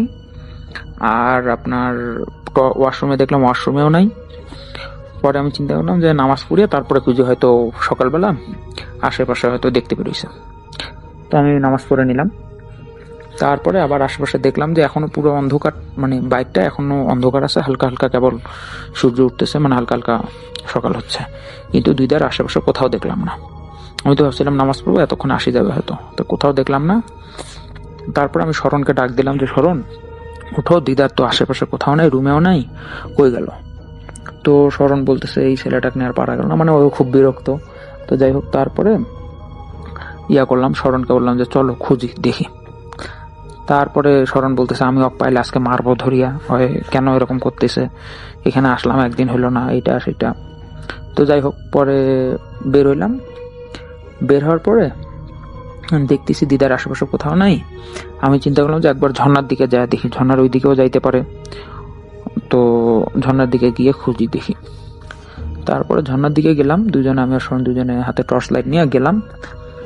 গিয়ে দেখি দিদার ওইখানে মানে পড়ে আছে, আর দিদার হাতের মধ্যে মানে একটা কিছু কামড়াইলে যেরকম দাগ হয় এইরকম টাইপের একটা দাগ। তারপরে ভাবলাম যে আল্লাহ এটা কি হলো। পরে সাথে সাথে দিদার চোখে মুখে পানি টানি দিলাম, পানি টানি দিয়া দেখলাম যে আল্লাহ কি হলো এটা। পরে দিদার তো উঠলো, উঠে বলতেছে আমি কোথায় এখন? আমি বললাম আরে ভাই তুমি এইখানে কেন পড়ে গেছো কেন? পরে বললো আমাকে রুমে নিয়ে যাও একটু ভাই, এইটা সেটা। পরে আমরা ভাবলাম যে নর্মালি মটট খাইছে, এখন নর্মালি আসছে হয়তো বা। পরে বললাম কি হয়েছে, তুমি ওইখানে পড়েছিলে কেন এইভাবে? পরে বলতেছে আরে ভাই জানো না, তোমরা তো ঘুমাইছো, আমিও তো ঘুমাইছিলাম, তো হঠাৎ রাত 3টা 3:30টার দিকে এরকম হবে, দরজা নক করতেছিল কে যেন, দরজা নক করতেছিল, আর একটা মেয়ের ভয়েস ভাইয়া ভাইয়া বলতেছিল। তো এখন আমি চিন্তা করলাম যে ওই মেয়েটাই হয়তো বা হোস্টেলে যাইতে পারে না, এই জন্য নক করতেছে। তো আমি খুললাম, খুলে দেখলাম মেয়েটা একটু দূরে দাঁড়ায় আছে, দাঁড়ায় বলতেছে ভাই আমি হোস্টেলে যাবো, আমাকে একটু রাখি আসেন হোস্টেল পর্যন্ত, না হলে অনেক সমস্যা হবে, একটু রাখি আসেন। তো আমি একবার ভাবলাম তোমাদেরকে ডাকি, পরে চিন্তা করলাম যে তোমরা তো ঘুমাচ্ছ, তার দরকার নেই ডাকার, আমি গিয়ে রেখে আসি। তো তারপরে আমি ওই মেয়েটার পিছনে পিছনে যাইতেছিলাম। তো মেয়েটা আমাকে মানে একসাথে, আমি বলতেছিলাম যে দাঁড়াও একসাথে যাই, মেয়েটা অনেক জোরে জোরে হাঁটতেছিল, তো আমি ওর সাথে যাই মানে কুলাইতে পারতেছিলাম না, ধীরে ধীরে যাচ্ছিল। তার মেয়েটা ঝর্ণার ওখানে গিয়ে দাঁড়ায় পড়ছে। তো আমি ওখানে গিয়ে ওর পাশাপাশি গেলাম। তারপরে মেয়েটা মানে আমার সামনে ছিল, আমি যখন একদম মানে মোটামুটি কাছাকাছি গেছি, ঝর্ণার কাছাকাছি ছিলাম, এই সময় দেখলাম মেয়েটা পুরো মাথাটা ঘুরায়, মানে হাঁটতেছে সামন পাশে, কিন্তু পুরো মাথাটা ঘুরায় আমাকে দেখতেছে। তো আমি তো আসলে খুবই ভয় পেয়ে গেছি, আর আমি সাথে সিগারেটও আনি নাই, মানে লাইটারও আনি নাই যে একটু আগুন জ্বালাবো বা ভয় দেখাবো। আমি এরকম মানে খুবই ভয় পেয়েছি। খুবই ভয় পাওয়ার পরে আমি পিছন পাশে দৌড় দিব, কিন্তু আমার এমন হয়ে গেছে যে আমার পা দুইটা মাটির সাথে আটকায় আছে, আমি পা দুইটা তুলতে পারতেছিলাম না, মনে হচ্ছিল যে অনেক মানে ওজন, পায়ের মধ্যে অনেক ওজন, মানে অনেক, আমি পা দুটো অনেক ভারী হয়ে গেছে, আমি উঠাইতে পারতেছিলাম না। আমি এত জোরে চিল্লানোর ট্রাই করতেছি, আমি খুবই চিল্লানোর ট্রাই করছি, কিন্তু আমি চিল্লাইতেও পারি নাই। আমি মানে কথাও বলতে পারতেছিলাম না, কিছুই করতে পারতেছিলাম না, আমি দৌড়াইতে পারতেছিলাম না। মনে হচ্ছিল আমার পা দুইটা মানে একদম আটকে রাখছে ওইখানে, আমার হাত চলতেছিল, আমি খালি মানে মানে খুবই করতেছিলাম যে না আমি পালাবো। তো এই সময় ওই মেয়েটা ওইখান থেকে হাতটা বাড়াই দিয়ে আমার হাতটা ধরছে, টানিয়া যে কই যাস, মানে আমাকে নিয়ে যাবে, ওই কই যাস তুই, আমার সাথে চল, এইরকম। তো আমাকে নিয়ে যাবে, আমাকে সে টানতেছিল, ওর নখগুলো বড় বড় ছিল, আমার হাতের মাংস উঠে গেছে, কিন্তু আমি যাব না, আমি মানে পিছন পাশে করতেছিলাম, আসার ট্রাই করতেছিলাম, কিন্তু আমার পা উঠতেছিল না। এই সময় হঠাৎ করে মানে খুবই জোরে সে নাকি দাঁত দিয়ে মানে কামড় দিছে তার হাতে, আর সাথে সাথে সে মানে সেন্সলেস হয়ে গেছে, সেন্সলেস হয়ে ওখানে পড়ে গেছে। আর তারপরেই আমরা আসছি আর কি, এই ছিল ঘটনা। তো আমরা বললাম যে তুমি কেন গেলা রাতের বেলা? পরে বলতেছে যে এরকম আমাকে অনেকবার ডাকাডাকি করছে, এরকম এরকম। পরে ওকে বুঝাইলাম যে এরকম, এটা তো পাহাড়ি এলাকা, এখানে না, আমার গ্রামবাসীর কাছেই শোনা, এখানে নাকি মটট খেলে বা রাস্তায় বের হলে এরকম এরকম সমস্যা হয়। আর হচ্ছে বিশেষ করে ননভেজ খায় যদি কেউ বের হয়, চিকেন টিকেন বা এরকম ননভেজ খায় যদি কেউ বের হয়, তখন নাকি তারা এরকম এরকম কিছু দেখে। তো জিনিসগুলো তা ওকে বুঝাইলাম, বুঝানোর পর থেকে ও আর এই ইয়াগুলো করে নাই আর কি। তো এই ছিল ভাই আমার ঘটনা। থ্যাংক ইউ সো মাচ, আপনার ঘটনার জন্য আপনাকে অনেক ধন্যবাদ। এবং আমরা চলে যাব আমাদের পরবর্তী অতিথির কাছে। আশা করছি যে তার যে শোনানো ঘটনাটা, সেই ঘটনাটা আপনাদের ভালো লাগবে। আসসালামু আলাইকুম প্রিয় লিসেনার্স, আশা করছি আপনারা সবাই ভালো আছেন এবং ভালোর সাথেই আছেন। নতুন একটি এপিসোডে আপনাদের সবাইকে স্বাগত জানিয়ে শুরু করছি আমাদের আজকের গল্প। প্রথম গল্পটি লিখছেন আমাদের কাছে মোহাম্মদ নাজিম রংপুর থেকে।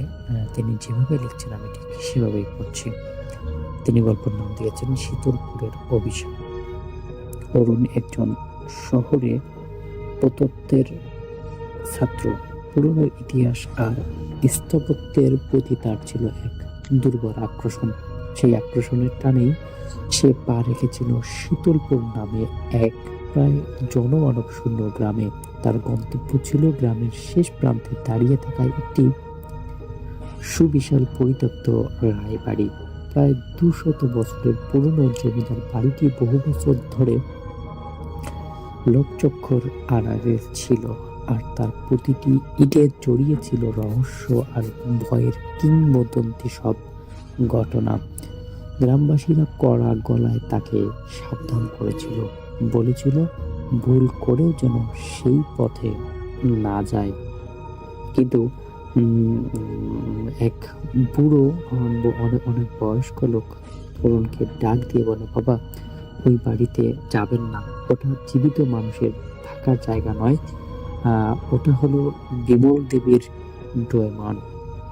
অরুণ হাসি মুখে তাদের কথা উড়িয়ে দিয়েছিল। সে ছিল যুক্তি আর বিজ্ঞানের পূজারী। ভূতের গল্প তার কাছে শ্লোকের ছাড়া আর অন্য কিছুই না। জরাজীর্ণ রায়বাড়িতে পৌঁছানোর প্রথম ধাক্কাটা খেল অরুণ। সে সবকিছু গুছিয়ে নেওয়ার চেষ্টা করলো যেন রাতের বেলায় সেই বাড়িতে সে অবস্থান করতে পারে। যেই কথা সেই কাজ। হাতে একটা টর্চ, হালকা কিছু শুকনো খাবার এবং বেশ কিছু ভিডিও করার সরঞ্জাম নিয়ে যাত্রা করলো সেই বাড়িটির দিকে। বাড়িটির বাহিরের গেট থেকে শুরু করে ভিতরে বিশাল বড় উঠান, সবটাই যেন শতাব্দীর পুরনো এক নীরবতার চাদরে মোড়া চিত্রছবি। বড় বড় ফাটল ধরা দেওয়াল, খসে পড়া পালেস্তারা আর মাকড়সার জালে ঢাকা ছিল সিলিং। সব মিলিয়ে বাড়িটি এক বিষম্য মহাকাব্য রচনা করার মতো একটা অবস্থা। পুরনো দারোয়ান বিশু অরুণকে দোতলার একটি অপেক্ষাকৃত কম ভাঙা ঘরে থাকার ব্যবস্থা করে দিল।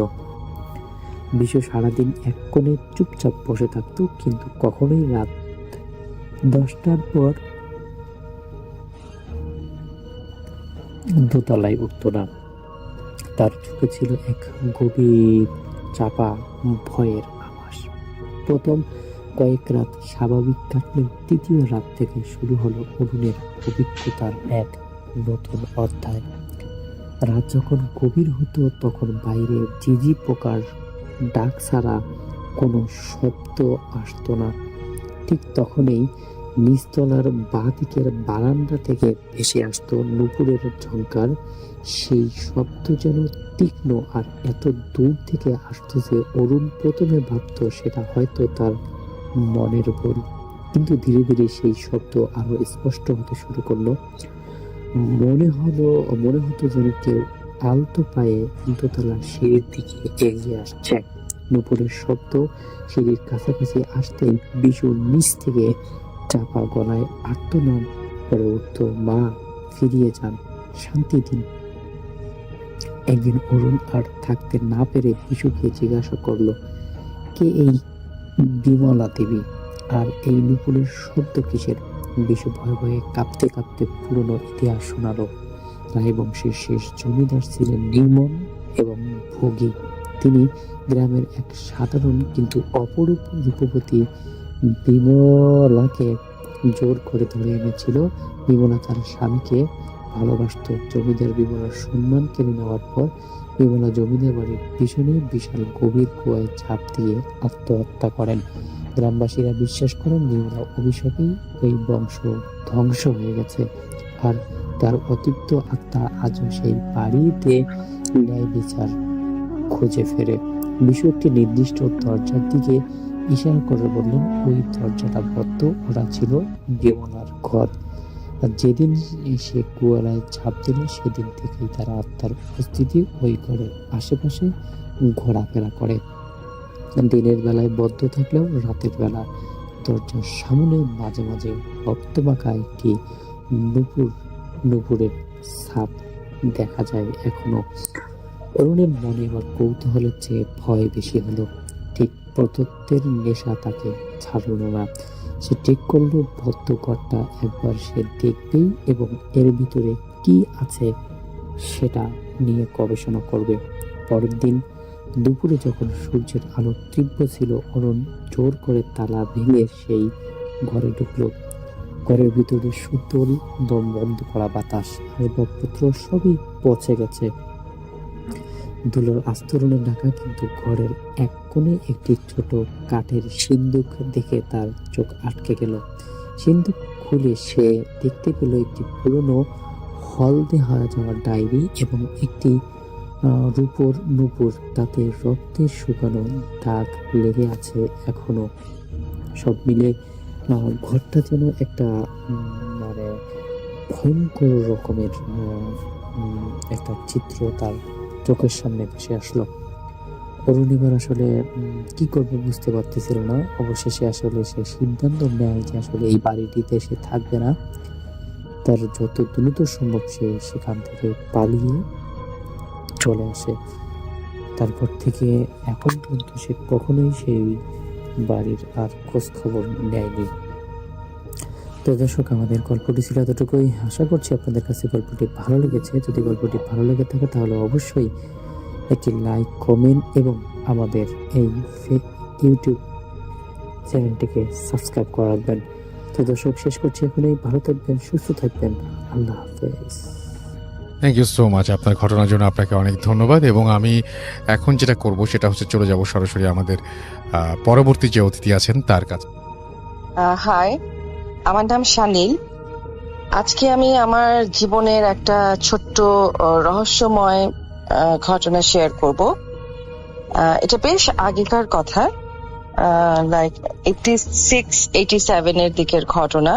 অ্যাকচুয়ালি আমি জানি না যে এটা কতটা রহস্যময় বা এটার কোনো মিনিং আছে কিনা, বাট আমার মনে হলো যে এই গল্পটা আমি অনেকের কাছেই করেছি। অ্যাকচুয়ালি আমার বাবা আর্মি অফিসার ছিলেন, তো আমরা সেই সুবাদে বাংলাদেশের বিভিন্ন ক্যান্টনমেন্টে আমাদেরকে থাকতে হয়েছে পোস্টিং এ আব্বার সাথে সাথে। বাট 86 এর যে ঘটনাটা বলছি সেটা ওই সময় আমি ঢাকা ইউনিভার্সিটিতে পড়ি, আমার আব্বা চিটাগং এ পোস্টিং ছিলেন। তো ছুটিতে প্রায় আমি তখন চিটাগং এ যেতাম। আমাদের ক্যান্টনমেন্টে বাসা ছিল একদম পাহাড়ের পাশে, ক্যান্টনমেন্টের ভিতরে। তো তখন আমার ছোট ভাই বাংলাদেশ এয়ারফোর্সে যেহেতু আছে, সে তখন বিএমএ তে ট্রেনিং এ ছিল এবং ছুটিতে এসেছিল আমাদের বাসায়। আমরা বেসিক্যালি 3 ভাই বোন, আমার বড় ভাইও আর্মিতে। তখন যাই হোক, আমি ঢাকা থেকে চিটাগং এ গেছি। তো আমাদের বাসাটা একতলা একটা ক্যান্টনমেন্টে পাহাড়ের পাশে একটা বাসা ছিল। আমাদের 2টা কুকুর ছিল তখন, একটা অ্যালসেশিয়ান আর একটা ড্যাশন, ছোট 2টা কুকুর, একটা কুকুর একটা বড় কুকুর। তো শীতের রাত ছিল মোটামুটি, আর আমাদের বাসাটা ক্যান্টনমেন্টে এমন একটা জায়গায় ছিল যে আমাদের বাসার পিছন দিকের যে কমন ওয়াল সেটা, এবং জিওসি যিনি ছিলেন তখন ছিলেন জেনারেল সালাম আঙ্কেল, ওনার বাসার বাউন্ডারি এবং আমাদের বাসার বাউন্ডারিটা সেম ছিল। তো যেহেতু জিওসির বাসাটা আমাদের বাসার সাথে একদম লাগানো ছিল, তো ওনার বাসার সিকিউরিটির জন্য আমাদের পিছনটা পুরাটাই মোটামুটি রাতে দিনের মতো করে আলো হয়ে থাকতো আর কি। তো এক রাতের ঘটনা আমার মনে আছে, আমি জানি না তখন কত রাত, সত্যি কথা, আমরা সবাই রাতে ঘুমাচ্ছি। তো হঠাৎ করে মানে আমার ঘুম ভেঙে গেল একটা অদ্ভুত আওয়াজে। মানে আওয়াজটা এরকম, আমি জানি না আপনারা ছোটবেলায় কেউ এরকম ট্রাই করেছেন কিনা। আপনি যদি কোনো একটা বাগানের নিচে, আম বাগান বা কোনো একটা নিচে যদি আপনি পাথর যদি নিচে থেকে উপরের দিকে ফেলেন, তাহলে ওই পাথরটা উপরে উঠে কিন্তু আবার আওয়াজ করতে করতে আবার মাটিতে পড়ে একটা ধূপ করে আওয়াজ হবে এরকম। সো অনেক রাতে, আমি টাইমটা পরে খেয়াল করেছি, আমার মনে হলো যে কিছু একটা মানে আমি আমার মাথার পিছন দিকে, আমার বালিশ যেখানে আমি শুয়েছি তার পিছন দিকে একটা জানালা ছিল। অসংখ্য মনে হচ্ছে কেউ গাছে পাথর মারছে, সেটা নিচের থেকে উপরে, এবং সেই পাথরগুলি আবার উপর থেকে সরসর করে পাতার আওয়াজের সাথে সাথে আবার মাটিতে এসে পড়ছে। তো আমি একবার মাথা তুলে পিছন দিকে তাকালাম, কি মনে করে আমি কিছুই তখন বুঝছি না যে এত পাথর কোথা থেকে পড়ছে। এরকমের মধ্যেই আমি হঠাৎ করে খেয়াল করলাম যে আমার জানালার মধ্যে কেউ একজন পুরো একটা মানুষের আকৃতির কিছু একটা দাঁড়িয়ে আছে যেটা, এবং সত্যি কথা বলতে আমি কিন্তু ওইখানে আমার হার্টবিট মিস করেছি যে এটা আমি কাকে দেখছি এরকম জানালার কাছে। বাট একটু খেয়াল করতে আমি দেখলাম যে অ্যাকচুয়ালি ওটা অশরীরের কিছু না, আমার আম্মা। কারণ আমার আম্মা আমার পাশের রুমে ছিল, সেও কিন্তু একই আওয়াজ শুনতে পাচ্ছে, এবং সে তার রুম থেকে এসে দেখার চেষ্টা করছে জানলা দিয়ে যে আওয়াজটা কোথা থেকে আসছে। তো আমি সাথে সাথে উঠে গেলাম আম্মার সাথে সাথে, আম্মাকে বললাম যে আম্মা এত আওয়াজ কিসের হচ্ছে। আম্মা বলল যে আমি ঠিক বুঝতে পারছি না, একটু চেক করি। তো আম্মা হেঁটে হেঁটে কিন্তু ডাইনিং রুমের দিকে চলে যায়। আমাদের ডাইনিং রুমের পাশে গেস্ট রুমটা ছিল, যেখানে আম্মা দেখে যে আমার ছোট ভাই, যে তখন এয়ারফোর্সের মানে বিএমএ তে ছিল, সে ঘুমাচ্ছে। আম্মা ওখান থেকেও আওয়াজ পাচ্ছে, এবং আম্মা বললো যে আমি মনে হলো যে আমার সাথে সাথে আওয়াজটা আম্মার দিকেই চলে যাচ্ছে। তো আম্মা ওখান থেকে হেঁটে হেঁটে ডাইনিং রুমে গেল, এবং আম্মা বললো আমি সেম আওয়াজটা ডাইনিং রুমের ওখানে পেলাম। কিন্তু অদ্ভুত একটা ব্যাপার, সেটা আম্মা বললো যে আম্মা বাইরে তাকায় দেখলো আমার দুইটা কুকুরই বাইরে কিন্তু চুপচাপ বসে আছে, এবং তাদের মধ্যে কিন্তু কোনো অস্থিরতা নাই, কোনো কিছু নাই। কারণ আমরা যেটা জানি বা শুনেছি আগে যে এ ধরনের কোনো অস্বাভাবিক ঘটনা হলে কুকুররা বা ওরকম প্রাণীরা নাকি আগে থেকে টের পায়। কিন্তু আশ্চর্য হলেও সত্যি যে ওরা কিন্তু ওখানে চুপচাপ বসে আছে, ওদের মধ্যে কিন্তু কোনো বিকার বা অস্থিরতা দেখা যায় নাই যে এখানে আমরা দুজনেই এরকম কিছু শুনতে পাচ্ছি। তো আস্তে আস্তে আম্মা যখন ওখানে ছিল ডাইনিং রুমে, তখন আম্মা খেয়াল করলো যে আওয়াজটা আসলে বন্ধ হয়ে গেল। আম্মা তখন ওখান থেকে এসে হেঁটে হেঁটে এসে আমাকে বললো যে না, এরকম কিছু না, শুয়ে পড়ো। একটু পরে আমরা খেয়াল করলাম যে আজান দিল, এবং সাথে সাথে আমরা জাগা অবস্থাতে আজান দিল, এবং প্রত্যেকটা জিনিস আমাদের কাছে মনে হতে পারে স্বপ্ন, আমারও বা আম্মারও। কারণ পরে আমরা যেটা আইডেন্টিফাই করলাম যে এটা অ্যাকচুয়ালি স্বপ্ন নয়, কারণ আমাদের পাশে পাশে তখন থাকতেন কর্নেল শফি আঙ্কেল। উনি অ্যানেস্থেটিস্ট ছিলেন সিএমএইচ এর। উনি খুব ভোরে উঠে কোরআন শরীফ পড়তেন। তো দেখা গেল আজানটা হলো, একটু পরে আঙ্কেলের কোরআন শরীফ পড়ার শব্দ শোনা যাচ্ছে। একটু পরে মানে বাসাগুলো এত কাছাকাছি ছিল যে ওনার বাসায় যদি রাতে টেলিফোনের আওয়াজ হতো, রিং বাজতো, সেটাও আমাদের বাসা থেকে কিন্তু তখন শোনা যেত। এবং আমরা দেখলাম যে অত ভোরবেলা ওনার একটা ফোন আসলো, রিং আসলো, সেটাও আমরা কিন্তু আমাদের বাসা থেকে শুনলাম। মানে আমার আম্মার রুমটা যেহেতু ওনার পাশে ছিল, আম্মা শুনলো। তো একটা জিনিস এখানে বলে রাখি, আমার আম্মা কিন্তু বেসিক্যালি ওই দিক দিয়ে একটু ভীতু টাইপ, যে রাতে যদি একটু আওয়াজ হয়, যতই কিছু হয়ে যাক, আমি কিন্তু একটু উঠে দেখি যে আওয়াজটা কেন। কিন্তু আমার আম্মা কিন্তু কখন এটা করে, সে খুব ভয় পায় যে থাক যাওয়ার দরকার নেই। সে ভূত প্রেত ভয় পায়, হতে পারে চোর ডাকাত ভয় পায়, সে উঠে যাবে না। কিন্তু ওই দিন সে কিন্তু উঠে গেছে, এবং পরবর্তীতে যখন আমরা এটা নিয়ে ডিসকাস করেছি, আম্মা বলছে যে আম্মা যদি একবারও মনে করতো যে এটার মধ্যে অস্বাভাবিক কিছু ঘটনা আছে, আম্মা কিন্তু কোনোদিনও উঠে এটা চেক করতে যেত না। তো যাই হোক, পরের দিন সকালবেলা উঠে আমরা সবচেয়ে আগে আমরা চেক করেছি যে আমাদের বাসার পিছন দিকে যে পাথর পড়ে আছে কিনা। কারণ এত পাথর পড়ার আওয়াজ, ডেফিনেটলি ওখানে তো অনেক পাথর পড়ে থাকারই কথা। সবচেয়ে বড় কথা হলো আমজাম কাঁঠালের সময়ও না যে অত রাতে কেউ পাথর মারবে। আর সবচেয়ে বড় কথা না, পিছনে জিওসির বাসা ছিল, কারো তো সাহসী নাই, অসম্ভব আলোকিত জায়গা, এটা কেউ করবে না। তো সকালে উঠে আমরা ওখানে কোনো পাথর তো দেখি নাই, সত্যি কথাই।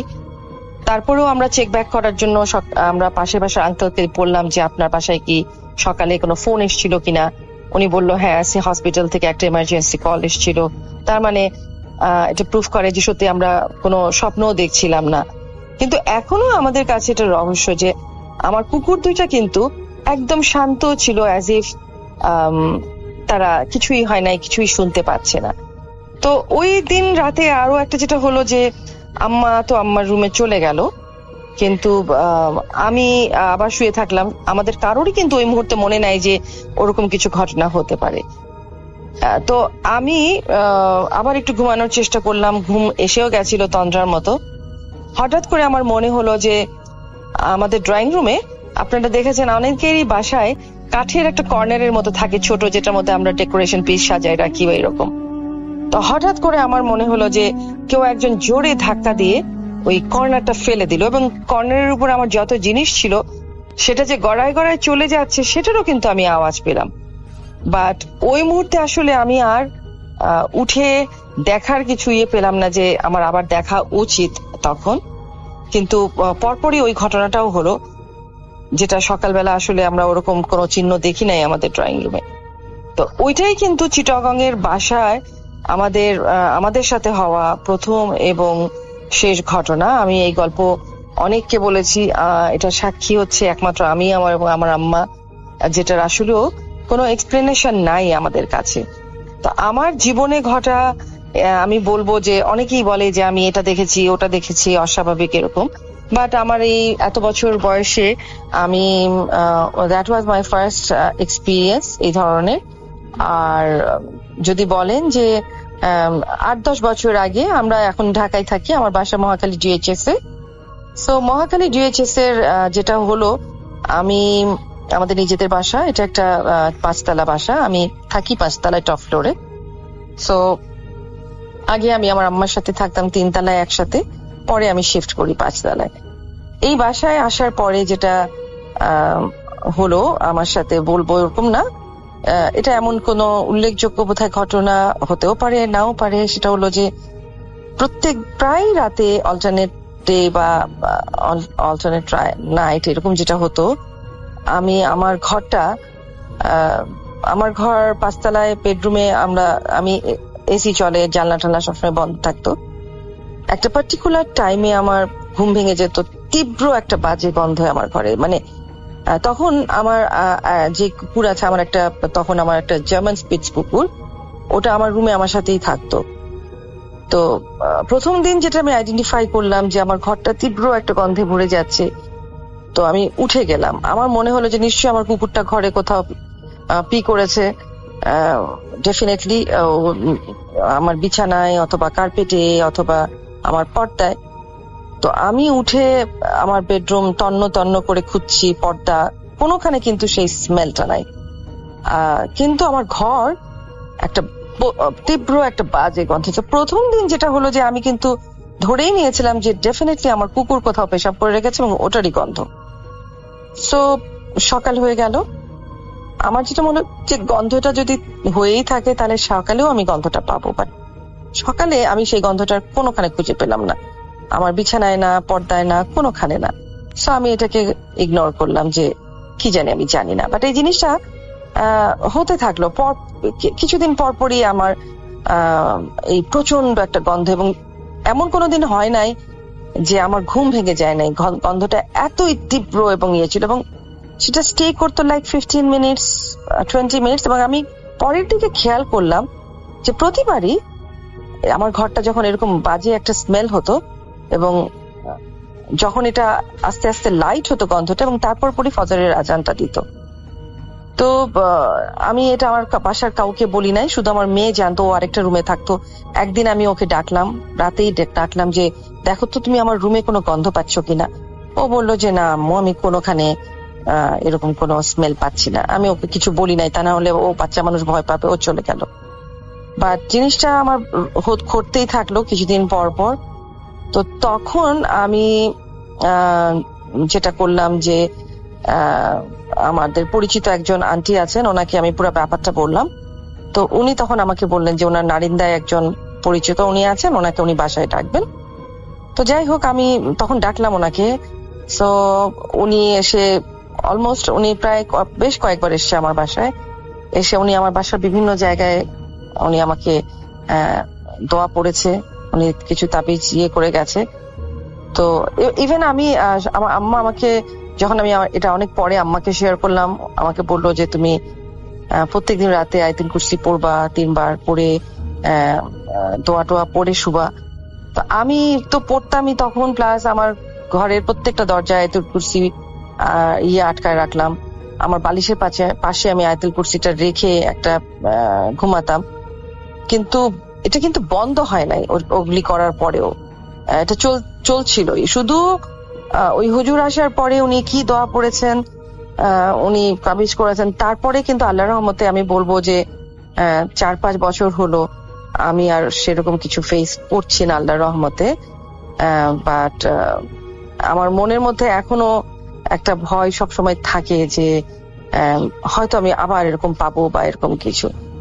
তো জানি না এটার মধ্যে ভালো কি আছে খারাপ কি আছে নাই। তবে প্রায় আমার মেয়ে একটা জিনিস বলতো যে আমার কুকুর, যে ওর নাম মাফি, বলে আম্মু ও মাঝে মাঝে প্রায় ঘরের মধ্যে একটা নির্দিষ্ট দিকে বা একটা আয়না আছে আমার মেয়ের রুমে বড়, বলে ও এক দৃষ্টিতে তাকায় থাকে, ও ঘন্টার পর ঘন্টা ওখানে এক দৃষ্টিতে তাকায় থাকে, ও ওখান থেকে চোখ সরায় না, সেটা ও খেয়াল করেছে প্রায়। আবার মাঝে মাঝে একদিন এরকম হলো যে কিছুতেই আমার কুকুরটা আমার ঘরে ঢুকবে না, ও ভীষণ চিৎকার করছে বারে বারে। আমার রুমে, আমার বেডরুমে আমার 4-5টা ছবি অনেক বড় করে বাঁধানো আছে, সামহাও ও আমার ওই ছবির দিকে তাকাচ্ছে এবং চিৎকার করছে, কিন্তু কিছুতেই ও ভিতরে ঢুকছে না, দরজার কাছ থেকে ও আবার বের হয়ে যাচ্ছে। তো এরকম ছোটখাটো ঘটনা, যেমন বেশ, এটাও বলবো আমি বছরখানেক আগে ঘটেছে আমার এই বাসায়, মহাখালী ডিএইচএস এর বাসায়, আমার স্পেশালি আমার বেডরুমে। বাট আল্লাহর রহমতে এখন এরকম কিছু নাই আমার এখানে। তো যাই হোক, আমার হঠাৎ করে আপনাদের চ্যানেলের এই প্রোগ্রামটা দেখে সবাই শেয়ার করছে, সবার আরো এরকম কোনো ঘটনা, আমার মনে হলো যে আচ্ছা ঠিক আছে, দেখি আমি আমার ঘটনাটাও শেয়ার করি, যে সবাইকে বলি যে আমার লাইফেও এরকম খুব ছোট, ওরকম উল্লেখযোগ্য না হলেও এরকম 1-2টা ঘটনা ঘটেছে। থ্যাংক ইউ সবাইকে। আমার ঘটনাটাই বলবো, এটাকে গল্প বলবো না, এটা শোনার জন্য ধন্যবাদ। Thank you so much. আপনার ঘটনার জন্য আপনাকে অনেক ধন্যবাদ। এবং আমি এখন যেটা করব সেটা হচ্ছে চলে যাব সরাসরি আমাদের পরবর্তী যে অতিথি আছেন তার কাছে। ঘটনাটি ঘটেছিল শাহেদ ভাইয়ের কলিগের সাথে। শাহেদ ভাই নারায়ণগঞ্জের সিদ্ধিরগঞ্জ থেকে ঘটনাটি আমাকে শেয়ার করেছেন। সরাসরি ঘটনায় চলে যাচ্ছি। শাহেদ ভাইয়ের কলিগের নাম হাসান, ওনার সাথে ঘটনাটি ঘটে 2017 সালে। ঘটনাটি ঢাকা নোয়াখালীর হাইওয়েকে নিয়ে। হাসান সাহেব একটি বেসরকারি প্রতিষ্ঠানে তখন চাকরি করেন, প্রতি সপ্তাহে শুক্র শনিবার বন্ধ, সুতরাং বৃহস্পতিবার সুযোগ পেলেই উনি ওনার গ্রামের বাড়ি নোয়াখালীতে চলে যেতেন। রাস্তাটি হলো কুমিল্লা, লাকসাম, চৌবনি হয়ে নোয়াখালী পর্যন্ত, প্রায় 80 কিলোমিটার। ওনার বাড়ি ছিল নোয়াখালী সদরেই। তো ঘটনাটি ঘটে হচ্ছে লাকসাম থেকে নোয়াখালীর মাঝামাঝি কোনো একটি জায়গায়। তো কোনো এক বৃহস্পতিবার রাতে হাসান ভাই তার নির্দিষ্ট একটি পরিবহনের বাসে সায়দাবাদ টার্মিনাল থেকে ওঠেন। হাসান ভাইয়ের বাসের সামনে সিট খুবই পছন্দ করতেন, সেদিনও উনি বাসের সামনে সিটটি পেয়ে যান। মেঘনা ব্রিজের জ্যামের কারণে কুমিল্লা পার হতে রাত প্রায় 1টা বেজে যায়, লাকসাম পার হতে হতে রাত প্রায় 2টা। সামনের বাসের স্পিডোমিটারে উনি দেখছেন স্পিড, বাস প্রায় 90 থেকে 100 কিলোমিটার বেগে যাচ্ছে। হেডলাইটে আলোতে বহুদূর পর্যন্ত দেখা যাচ্ছিল, কারণ সেদিন রাতে কোনো কুয়াশা ছিল না। ডান পাশে খাল আর বাম পাশে ধান ক্ষেত, কোনো বাড়িঘর দেখা যাচ্ছিল না চারপাশে, শুধু হেডলাইটে আলো ছাড়া আর কোনো আলো তার চোখে পড়েনি। কিন্তু রাস্তায় হঠাৎ কোথা থেকে এক লোক গাছের আড়াল থেকে চলন্ত বাসের সামনে হুট করে চলে আসলেন এবং দাঁড়িয়ে পড়লেন। দূরত্ব ছিল খুব বেশি হলে 50 ফিটের মতন। তো এমন জায়গা থেকে লোকটা আসলো যে তার 1.5-2 কিলোমিটারের মধ্যে কোনো গ্রাম বা বাড়িঘর কোনো কিছুই ছিল না, ছিল শুধু ধান ক্ষেত। তো এত কম দূরত্বে 95 কিলোমিটার গতিতে চলা একটি বাসের পক্ষে আসলেই দাঁড়ানো সম্ভব না। লোকটি রাস্তার একদম মাঝখানে দাঁড়ানো থাকার কারণে বাসটি ডান দিকে যাবারও কোনো জায়গা ছিল না, বাম দিকে যাওয়ারও জায়গা ছিল না। যারা ওই রাস্তায় যান তারা জানেন যে রাস্তাটা ওই সময় অতটা প্রশস্ত ছিল না। তো ড্রাইভার লোকটিকে বামে রেখে রাস্তার একদম ডান সাইড দিয়ে গাড়ি চালানো শুরু করলো, তাও সে বাসের ব্রেকে পা দিল না। তাতে বাসের বাম দিকে লোকটির সাথে একটি ধাক্কা খেলো লোকটি, এবং ধিম করে একটি শব্দ হলো। শব্দটা অনেকটা এরকম ছিল যে একটা হাড্ডি একটি লোহার সাথে বাড়ি খেলে যেমন শব্দ হয় ঠিক তেমন শব্দ। তো ওই সময় বাসে ইঞ্জিনের শব্দ ছাড়া আর কোনো শব্দ ছিল না, তো বাসের ভিতরে শব্দটা বেশ জোরেই সবার কানে গেল। বাসের সামনের দিকে 10-12 জন সজাগ ছিল, আর মাঝখানে এবং পেছনের দিকে সবাই প্রায় ঘুমন্ত অবস্থায় ছিল। ড্রাইভার এমন ঘটনা দেখে সামনে সবাই চিৎকার করে উঠল, আর তাদের চিৎকারে সবার ঘুমও ভেঙে গেল। ড্রাইভারকে সবাই গালাগালি করতে লাগলো, কিন্তু ড্রাইভার একটি কথাই বলল, আমি যা করছি জেনে বুঝে করছি, আপনারা চুপ থাকেন। কিন্তু কে শুনে কার কথা? পাবলিক ট্রান্সপোর্টে বাংলাদেশ যেটা হয়, চিল্লাচিল্লি হট্টগোল শুরু হয়ে গেল বাসের মধ্যে। তো উত্তেজিত কয়েকজন যাত্রী জোর করে বাসটিকে থামালো। মোটামুটি বাসটি তখন প্রায় অ্যাক্সিডেন্ট করে 300 ফুটের মতো সামনে চলে এসেছে। বাসটিকে আবার ব্যাকে নেওয়া হলো। বাস থেকে সবাই নেমে পড়লো লোকটিকে উদ্ধার করার জন্য। যদি লোকটি বেঁচে থাকে তাকে হসপিটালে নিয়ে যেতে হবে। কিন্তু কিছু দূর যাওয়ার পরে ওনারা খেয়াল করলো যে রাস্তায় কোনো রক্তের চিহ্ন নেই, কোনো দাগ নেই, কোনো মানুষ নেই, কোনো কিছু নেই। তো সবচেয়ে জায়গাটি পুরোপুরি পরিষ্কার। সবচেয়ে আশ্চর্যের ব্যাপারটা হচ্ছিল, বাসের বাম সাইডের সাথে লোকটি ধাক্কা খেয়েছিল, কিন্তু বাসের বাম সাইডে কোনো একটি দাগ থাকার কথা, কোনো একটা রক্তের চিহ্ন থাকার কথা, বাট কোনো কিছু ছিল না, কোনো চিহ্ন নেই। আশেপাশে মানুষজন খোঁজা শুরু করলো। যেহেতু লোকটি বাসের বাম পাশের সাথে বাড়ি খেয়েছিল, তো বাম পাশে ছিল ধান ক্ষেত। লোকজন ধান খেতে খুঁজলো, কোথাও কেউ পেলো না। কিছু কিছু মানুষ ডান দিকে পানিতেও দেখলো, কোথাও কোনো মানুষের চিহ্ন পাওয়া গেল না। তো কিছু না পেয়ে রাস্তার এরকম দুর্ঘটনার চিহ্ন না দেখে সবাই খুব ভয় পেয়ে গেল। ভয় পাওয়াটাই স্বাভাবিক, কারণ ব্যাপারটা আসলে স্বাভাবিক না। আর তবে যেতে যেতে হাসান ভাইয়ের সাথে ড্রাইভারের কথা হলো, পরে বাসে সবাই উঠে পড়েছিল। তো হাসান ভাইকে যেটা বলেছিল সেটা হচ্ছে, আপনারা যে কিছু পাবেন না সেটা আমি আগে থেকেই জানতাম, কারণ যেটার সাথে ধাক্কা খাইছি ওইটা কোনো মানুষ ছিল না, আর মানুষ হলে আমি কখন ধাক্কা লাগাইতাম না, যেভাবেই হোক গাড়ি ব্রেক করতাম। ঠিক এই জায়গায় প্রায় এই ঘটনা ঘটে। আমার সামনে এই ঘটনা আজকে দিয়ে মোট 3 বার ঘটলো। হঠাৎ করে দ্রুত গতিতে একটা বাসের সামনে একটা লোক হঠাৎ করে দাঁড়ায় যায়, ড্রাইভাররা কন্ট্রোল করতে পারে না, অনেকে হার্ট ব্রেক করে, অনেক সময় গাড়ি অ্যাক্সিডেন্ট করে। এই জায়গাটায় এই ঘটনা প্রায় ঘটে, তো আমরা সবাই এই জিনিসটা জানি। তো ড্রাইভারের সাথে আরো কিছু কথা হয় হাসান ভাই প্রচন্ড ভয় পেয়ে যান। তো ড্রাইভার ওনাকে যে কথাটা বলেছিল সেটা হচ্ছে, ঘটনার সূত্রপাত হচ্ছে একটি দুর্ঘটনাকে কেন্দ্র করে। অনেক বছর আগে এখানে একটা দুর্ঘটনা হয়েছিল, ওখানে একটি মর্মান্তিক দুর্ঘটনা, এবং অনেক মানুষ ওখানে ওই জায়গাটাতে মারা যায়। তো এরপর থেকেই ওই জায়গাতে প্রায় একটি লোককে হঠাৎ দ্রুতগতি সম্পন্ন কোনো বাস বা ট্রাকের সামনে হঠাৎ করে চলে আসতে দেখা যেত, এবং ওটি একটি দুর্ঘটনার প্রবল এলাকা। ওই রাস্তা দিয়ে যারাই যান, বাস ট্রাক যারা চালান বা যারা নিজস্ব গাড়িতে করে ওখানে যান, অনেকে হয়তো এই জিনিসটাকে প্রত্যক্ষ করেছেন, বা অনেকে হয়তো দেখেননি। না দেখলে এটা ভালো। তবে ওই রুটে যে ড্রাইভাররা নিয়মিত বাস ট্রাক চালান তারা এটা সবাই জানে। তো পুরো ঘটনা জানার পর হাসান ভাই সেদিন আর রাতে বাসে ঘুম হলো না। উনি খুব ঠান্ডা হয়ে যান, প্রচন্ড ভয় পান। উনি এরপরে পুরো রাস্তাটাই প্রায় চোখ বন্ধ করে ঘুমিয়ে পার করার চেষ্টা করেন, কিন্তু পারেন না। তো এরকম ঘটনা আসলে প্রায় শোনা যায়। যেমন আমার নিজের জীবনে এরকম একটা অভিজ্ঞতা হয়েছিল। আমি একবার কক্সবাজার যাচ্ছিলাম কোনো একটা কাজে। তো কোনো একটি হাইওয়ে রেস্টুরেন্টে আমাদের বাস থামে। তো ড্রাইভার তখন পান খাচ্ছিল, তো ওনার সাথে আমার একটু কথা হচ্ছিল। তো সেই ড্রাইভারও আমাকে এরকম কিছু ঘটনার ঘটে বলেছিল যে রাস্তার মধ্যে যদি কখনো হঠাৎ করে কোনো মানুষ হঠাৎ সামনে চলে আসে, আমরা বাস থামাই না।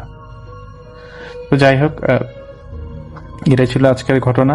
Thank you so much. আপনার ঘটনার জন্য আপনাকে অনেক ধন্যবাদ। এবং আমি এখন যেটা করব সেটা হচ্ছে চলে যাব সরাসরি আমাদের পরবর্তী যে অতিথি আছেন তার কাছে। প্রথম যে ঘটনাটা আজকে আমি শেয়ার করি সেটা বলেছিলাম যে ময়মনসিংহের কোন এক মাদ্রাসার শিক্ষকের কাছ থেকে শোনা একটা ঘটনা, এবং সেই ঘটনা ছিল ওনার বাবার সাথে ঘটে যাওয়া একটা ঘটনা। এবং এখন যে আমি ঘটনাটা বলবো সেটা হচ্ছে সেই শিক্ষকের সাথেই ঘটে যাওয়া একটা ঘটনা, এবং এটা ঘটে বেশ কয়েক বছর আগে।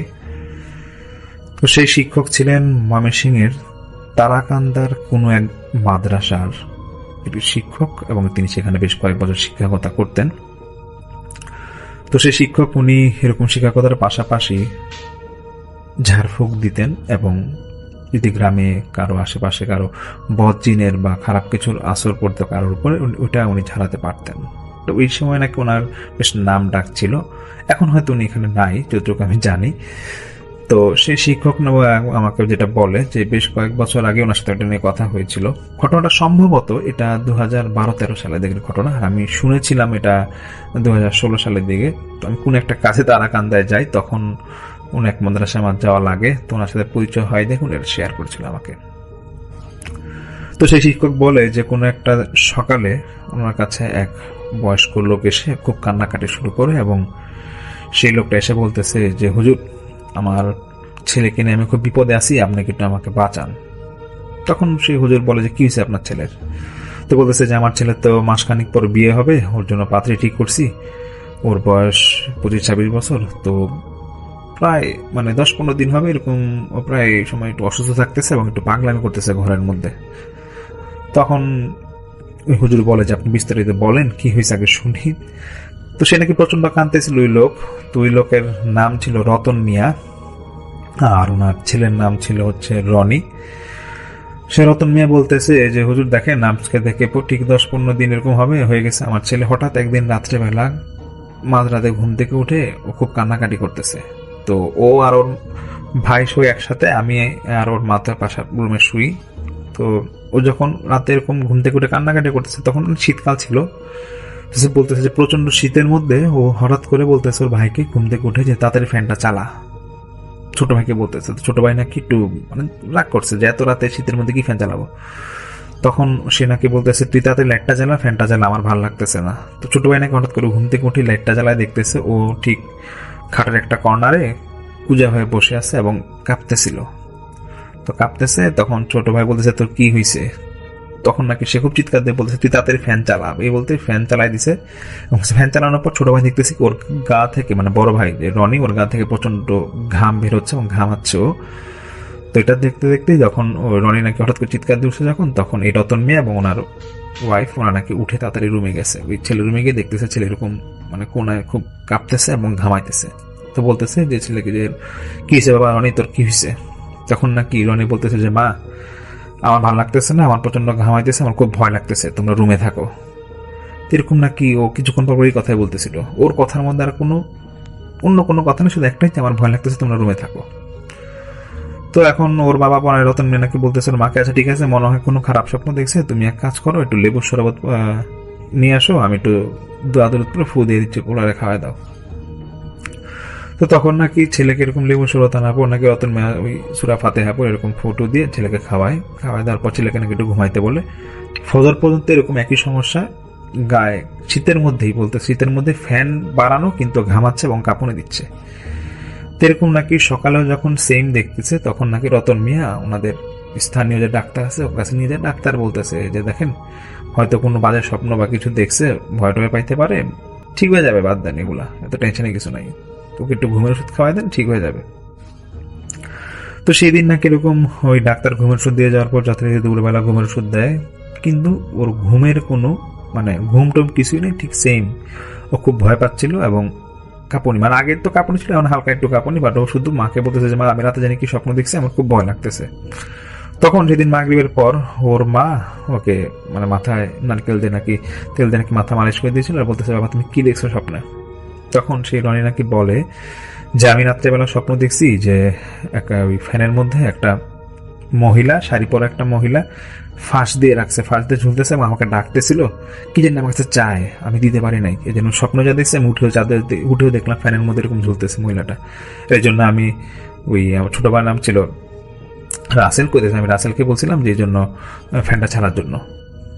তো এখন পরে মা বলতেছে ঠিক আছে বাবা, তুমি যা দেখছো দেখছো, ভুল দেখছো, সমস্যা নাই, আজকে থেকে রাতে আমি তোমার সাথে থাকবো, সমস্যা নাই, তোমার ভাইয়া, তোমার ছোট ভাই ওই তোমার আব্বার সাথে থাকবে। ঠিক সেম এরকম টানা রাত্রেবেলা যখনই থাকতে যায়, ও রাত্রেবেলা ঘুম থেকে উঠে যায়, চিৎকার দিয়ে উঠে এবং বলতেছে মা ওই দেখো মহিলা এখনো ঝুলতেছে, এই কথা বলতো। তো রতন মিয়া হুজুরকে বলে যে হুজুর দেখেন, এটা হওয়ার পর আমি এবং ওর মা দুইজনই আমার ছেলের সাথে রনির সাথে থাকা শুরু করি, এবং আমরা দুজন থাকলেও ঠিক সেম সমস্যা, গত 1 সপ্তাহ ধরে এরকম, ও আরো বেশি ভয় পাইতেছে। এবং ডাক্তারকে বলছি, ডাক্তার বলতেছে দেখেন হ্যাঁ, ওরা তো তেমন কোনো সমস্যাই দেখি না, ডাক্তার আরো ঘুমের পাওয়ারফুল ওষুধ দিয়ে দিছে, কিন্তু আমার ছেলে এরকম ঘুমায় না, ঘুমের থেকে উঠেই যাইতেছে ও। আর ওর মধ্যে খাওয়ার মধ্যে বেশ পরিবর্তন, ও শুধু ভাত আর ডাল একটু খায়, অল্প অল্প ভাত খায়, এজন্য এর বাকি ও কিছুই খায় না, পানিও খেতে যায় না ঠিক মতো। আর ওর একটাই সমস্যা, ও শুধু নাকি ভয় পায়, আমাকে নাকি কোন একটা মহিলা নাকি ডাকে এবং কি জানি ওর কাছে চায়, এটা নাকি রেগুলার বলতেছে ও। তো ওই রতন মিয়া কিনতে হুজুরে বলতেছে যে আমার ছেলের মাসখানেক পর বিয়ে, আমি এখন এই সমস্যা পড়ছি, হুজুর এখন কি করব? তো তখন হুজুর বলতেছে যে আচ্ছা ঠিক আছে, আমি দেখে কি করা যায়, আপনি আপনার ছেলের আপনার পুরা নাম আর ওর জন্ম তারিখটা দিয়ে যান, আর আপনি কালকে এসেন, দেখে কি করা যায় জানাবো। তো হুজুর সেদিন এটা উনি নাকি দেখে, দেখার পর মানে জিন হোক বা যেটাই হোক, উনি নাকি কি জানি একটা দেখে, আমাকে যদি ডিটেলস বলে নাই, দেখার পর উনি বলতেছে যে পরের দিন নাকি এরকম রতন মিয়া আসে, আসার পর হুজুর বলে যে দেখেন, আমি একটা ছেলের নাম বলবো, এই ছেলেটার সাথে আপনার ছেলের মানে রনির কি সম্পর্ক আগে জেনে নেবেন, এবং ছেলেটা হচ্ছে হিন্দু, ওর কোনো হিন্দু বন্ধু আছে নাকি জেনে নেবেন। তো এই হুজুর বলে যে এরকম রাজীব সাহা নামে একটা ছেলে আছে, আপনি দেখেন যে এই ছেলেটাকে আপনি চিনেন নাকি, আপনার ছেলেকে রনিকে জিজ্ঞেস করেন। তো রতন মিয়া বলে যে দেখেন হুজুর, আমি আমার ছেলেকে জিজ্ঞেস করবো ঠিক আছে, কিন্তু আমার ছেলে তো ঠিকভাবে কথাই বলে না, ও তো শুধু সারাদিন একটাই কথা, ভয় লাগে, ভয় পাই, আর খাওয়ার সময় খিদা লাগলে বলে শুধু খাবে, এর বাইরে কিছু বলে না, আর এই আর কি। তো তখন হুজুর বলে যে আপনি যান, চেষ্টা করে দেখেন যে পারেন নাকি এটা কিছু করতে। তো তারপর নাকি ওই রতন মিয়া যায়, ও ওনার ছেলেকে জিজ্ঞেস করে তুই কি রাজীব শাহ নামে কারো চিনস? তখন রনি বলে যে না, আমি এই নামে কারো চিনি না, আমাকে এই নাম নিয়ে কিছু বলবা না, আমার ভয় লাগে।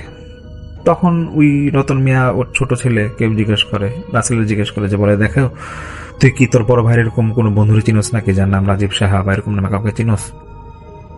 দেখে যে না, কোনো সমাধান নাই, এবং আশেপাশে বন্ধুদের কাছ থেকে খবর নেয় যে রাজীব শাহ নামে কেউ কাউকে চিনে নাকি, মানে কোনো বন্ধুই নামে নাই। এরকম নাকি 2 দিন খোঁজ নেওয়ার পর কোনো বন্ধুর নামই পায় না যে রাজীব সাহা এরকম। তো ওটা দেওয়ার পর হুজুরকে বলে এসে রতন মিয়া যে হুজুর, আমি তো রাজীব সাহা নামে ওর কোনো বন্ধুর নাম পাই না। তো হুজুর বলে আচ্ছা ঠিক আছে, আমি আপনার বাসায় যাব আগামী এরকম 3 দিন পরে। তো আপনি যে কাজটা করবেন, আপনি আগামীকাল, মানে আজকে তো চলেই গেছে, বলতেছে আপনি আগামীকাল থেকে আগামী 3 দিন আপনি আপনার ছেলেকে নিম গাছের পাতা এবং গরম পানির মধ্যে চুবায়, ওই গরম পানি আর মানে ঠান্ডা পানি একটু মিক্সড করে ওকে গোসল করাবেন 3 দিন, এবং এটা জোহরের আগে ওকে গোসল করায়, জোহরের নামাজগুলো পড়া মানে প্রতি ওয়াক্তে নামাজ পড়তে হলো, এবং জোহরের আগে ওর গোসলটা করাবেন সবসময়, এবং জোহরের যে নামাজটা পড়বেন ও পড়বে সেটা যাতে ও চেষ্টা করবেন, আপনারা যদি বাসায় 3 জনও থাকলে 2 জন ছেলে আপনার জামাতে নামাজটা পড়বেন, 3 জন মিলে হলো, যদি মসজিদে যেতে না পারে।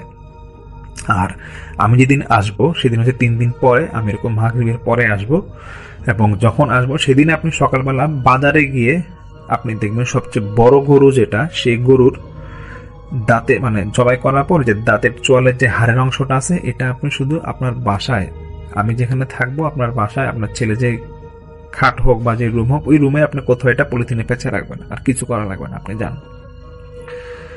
তো সেই অনুযায়ী 3 দিন পার হয়। তো হুজুর নাকি সেরকম ওই সন্ধ্যার পরে ওই ইয়ার বাসায় যায়, রতনের বাসায় যায়, রতন মেয়ের বাসায় যায়।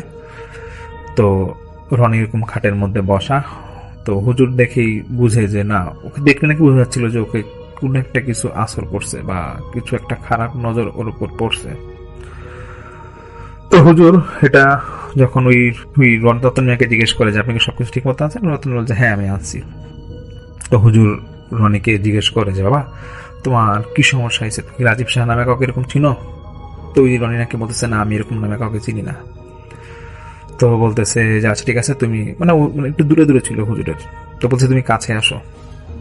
কাছে আসার পর নাকি হুজুর ওকে ওই যে হ্যান্ডশেক যেরকম করে এরকম হাতটা ধরছে, ধরে বলতেছে যে আমার নাম এরকম, হুজুরের নাম বলে আমার এরকম, আমি এরকম হুজুরের ওইরকম মাদ্রাসার শিক্ষক, তো তোমার কোনো ভয় নাই, তোমার যে কোনো সমস্যা তুমি আমাকে বলতে পারো।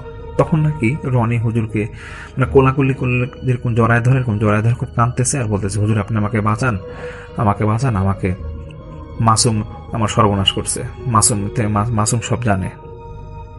তখন হুজুর বলতেছে ঠিক আছে তুমি বসো, আমি দেখতেছি মাসুমটা কে। তখন ওই রতন মিয়াকে বলে যে মাসুম নামে ওর কোনো বন্ধু বা কেউ আছে আপনার জানাশোনা? তখন রতন মিয়া বলে যে হ্যাঁ, মাসুম তো আমাদের পাশের বাড়ি থাকে। তো বলতেছে যেমনি পারেন ওকে ডাকেন বাসায়।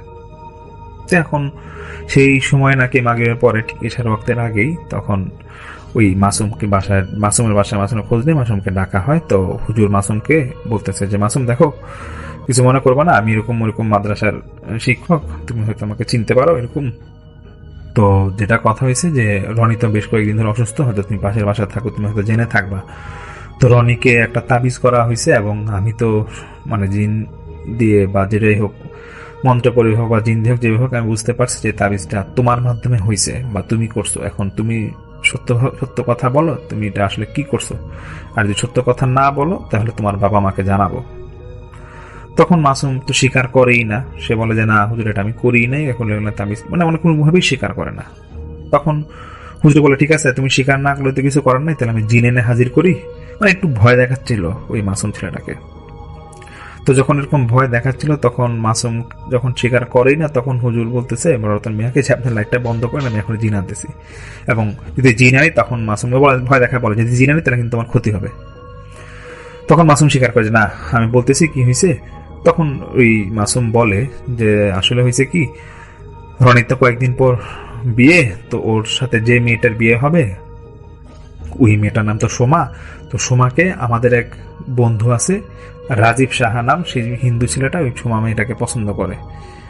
তো এখন ও পছন্দ করে, তো ওই রাজীব সাহা সে চাচ্ছিল না যে রনির সাথে সে সোমার বিয়ে হোক, এর জন্য সে রনির নামে তাবিজ করছে। তো এখন বলতেছে যে তাবিজটা কিভাবে করছে আমাকে বলো। তো ওটা একটু ভয় লাগে আমার, আমি শেয়ার করতেছি আপনাদেরকে। তো সে মাসুম বলে যে এই তাবিজটা ময়মনসিংহের মর্গে, মানে আমরা একটা লাশের থেকে একটা চুল কাটি, চুলের একটা অংশ নেই। তো ঘটনাটা একটু বলি জিনিসটা হয়েছে যে ওই রাজীব সাহা নাকি সে ময়মনসিংহেরই কোন এক কবিরাজের কাছে গেছিল যে রনির নামে তাবিজ করবে, যাতে রনি ওই মেয়েটাকে বিয়ে করতে না পারে। তো তাবিজটা ওই কবিরাজ বলছিল ঠিক আছে, তোমরা একটা হিন্দু মহিলা বা পুরুষ যেই হোক ওটার লাশের এক আঙুল চুল নিয়ে আসবা, আমি তাবিজটা পেঁচাই দিলে ওই তাবিজটাকে কোনো একটা শ্মশান আছে, শ্মশানের মধ্যে গিয়ে এই তাবিজটা মাটি চাপা দিয়ে আসবা, শ্মশানে যে কোনো জায়গায় হোক ওইখানে মাটি চাপা দিয়ে আসবা, দিয়ে আসলে দেখবা এর অনেক এরকম ক্ষতি হইতে থাকবে, এবং ও একটা সময় অসুস্থ হয়ে গেলে, পাগলের মতো হয়ে গেলে, তখন দেখবা যে ওর আর বিয়ে শাদী কিছুই হবে না, সোমা হোক বা যেই হোক, ওনার সাথে বিয়ে শাদী হবে না। তো তখন সেই মাসুম বলে যে দেখেন, আমাদের এরকম দুসম্পর্কে একটা ফ্রেন্ড আছে, ওই ফ্রেন্ড এরকম মর্গের ডোমে কাজ করে। তো আমরা ওকে বলে রাখছিলাম, প্রায় 1 মাস লাগছিল আমাদেরকে এই লাশ পাওয়ার জন্য। তো 1 মাসের মধ্যে এরকম একটা সুইসাইড কেসের একটা লাশ আসছিল, এরকম একটা মহিলার। তো ওই আমরা কোন যেভাবেই হোক আমরা ওই মহিলার চুলের 1 আঙ্গুল পরিমাণ কেটে পরে ওই রাজীবের কাছে দিয়েছিলাম, রাজীব নিয়েছিল এটা।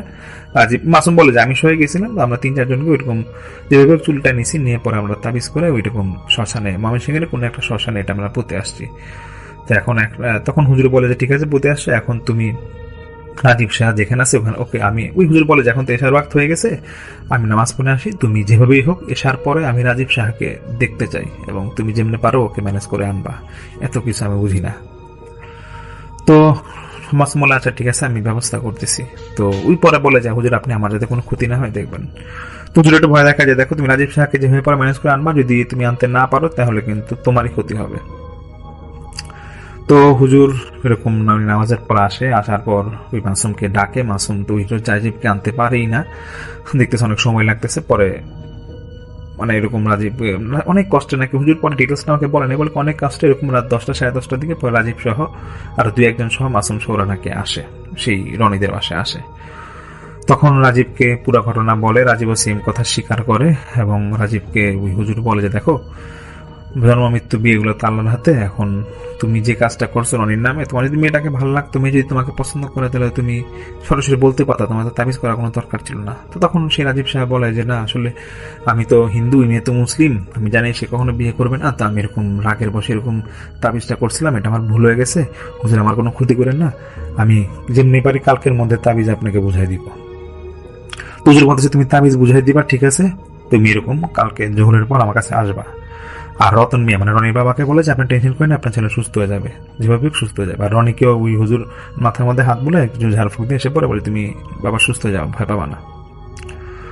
তো তারপর এরকম পরের দিন নাকি এরকম জোহরের পর এরকম তাবিজ নিয়ে আসে, এবং হুজুর নাকি সেই তাবিজটা পাওয়ার পরে চুলগুলা, মানে ওই যে মহিলার যে চুলটা ছিল চুলের প্যাঁচগুলা দিয়ে তাবিজটা গেট খুলে এবং চুলগুলা নাকি পোড়ায় ফেলে, এবং রতন মিয়াকেও ডাকে, এবং ওই রাজীব সাহা মাসুমানা তো থাকেই, তারপর সেই রতন মিয়াকে হুজুর বলে যে আসলে যে মহিলার চুল ছিঁড়ছিল এটা, সেই মহিলাটাকেই হয়তো আপনার ছেলে এরকম স্বপ্ন দেখতো, এবং মহিলাটা ওই যে হাত দিয়ে ইশারা করতে কিছু চাইতো বা এরকম বলতো না, এটা হয়তো মহিলার চুল যে কাটছিল ওটা চাইতো। অসুবিধা নেই, কোনো সমস্যা নাই, আমি চুলটা এরকম পরাই দিছি, এটা আর কোনো সমস্যা আপনার ছেলের হবে না, হয়তো সে কয়েকদিন অসুস্থ থাকতে পারে। তো আপনি আপনার ছেলেকে প্রতি ওয়াক্তে মানে নামাজ পড়ে ওকে নামাজ পড়াবেন এবং যেভাবে হোক নামাজ পড়াবেন এবং ওকে একটু ঝাড়ফুঁক দিবেন, এবং সূরা ফাতিহা 3 বার সূরা ইখলাস এরকম পরে ওকে ঝাড়ফুঁক দিবেন। আর যত ভালো মানে খাবার আছে একটু ভালো খাবার দিবেন, কারণ ও অনেকদিন ক্ষুধার্ত, তো একটু খাইতে চাইবে। আর এমন ভয় পাবেন না যে খিদা লাগবে, মানে ও বেশি খাইছে থেকে এটা মনে করবেন না যেটা জিন খাচ্ছে, তো এরকম নাকি অনেক বুঝায় রতন মিয়াকে। তো না, তারপর নাকি এরকম প্রায় 1 থেকে 1.5 মাস সময় লেগে যায়, তারপর আস্তে আস্তে নাকি সেটা অনেক সুস্থ হয়। তো এটাই আমাকে হুজুর বলে যেরকম একটা কেস উনি হ্যান্ডেল করেছিল, এটা ওনার বেশ ভয় লেগেছিল। হুজুর আমাকে বলে যে বেশ ভয় লাগছিল যে ছেলেটা যেরকম আচরণ করতেছিল, এরকম যে মানে লাশের থেকে চুল কেটে এরকম কেউ তাবিজ করতে পারে, এটা নাকি হুজুর কখনো কল্পনা করে না, এটা উনি আমাকে শেয়ার করে।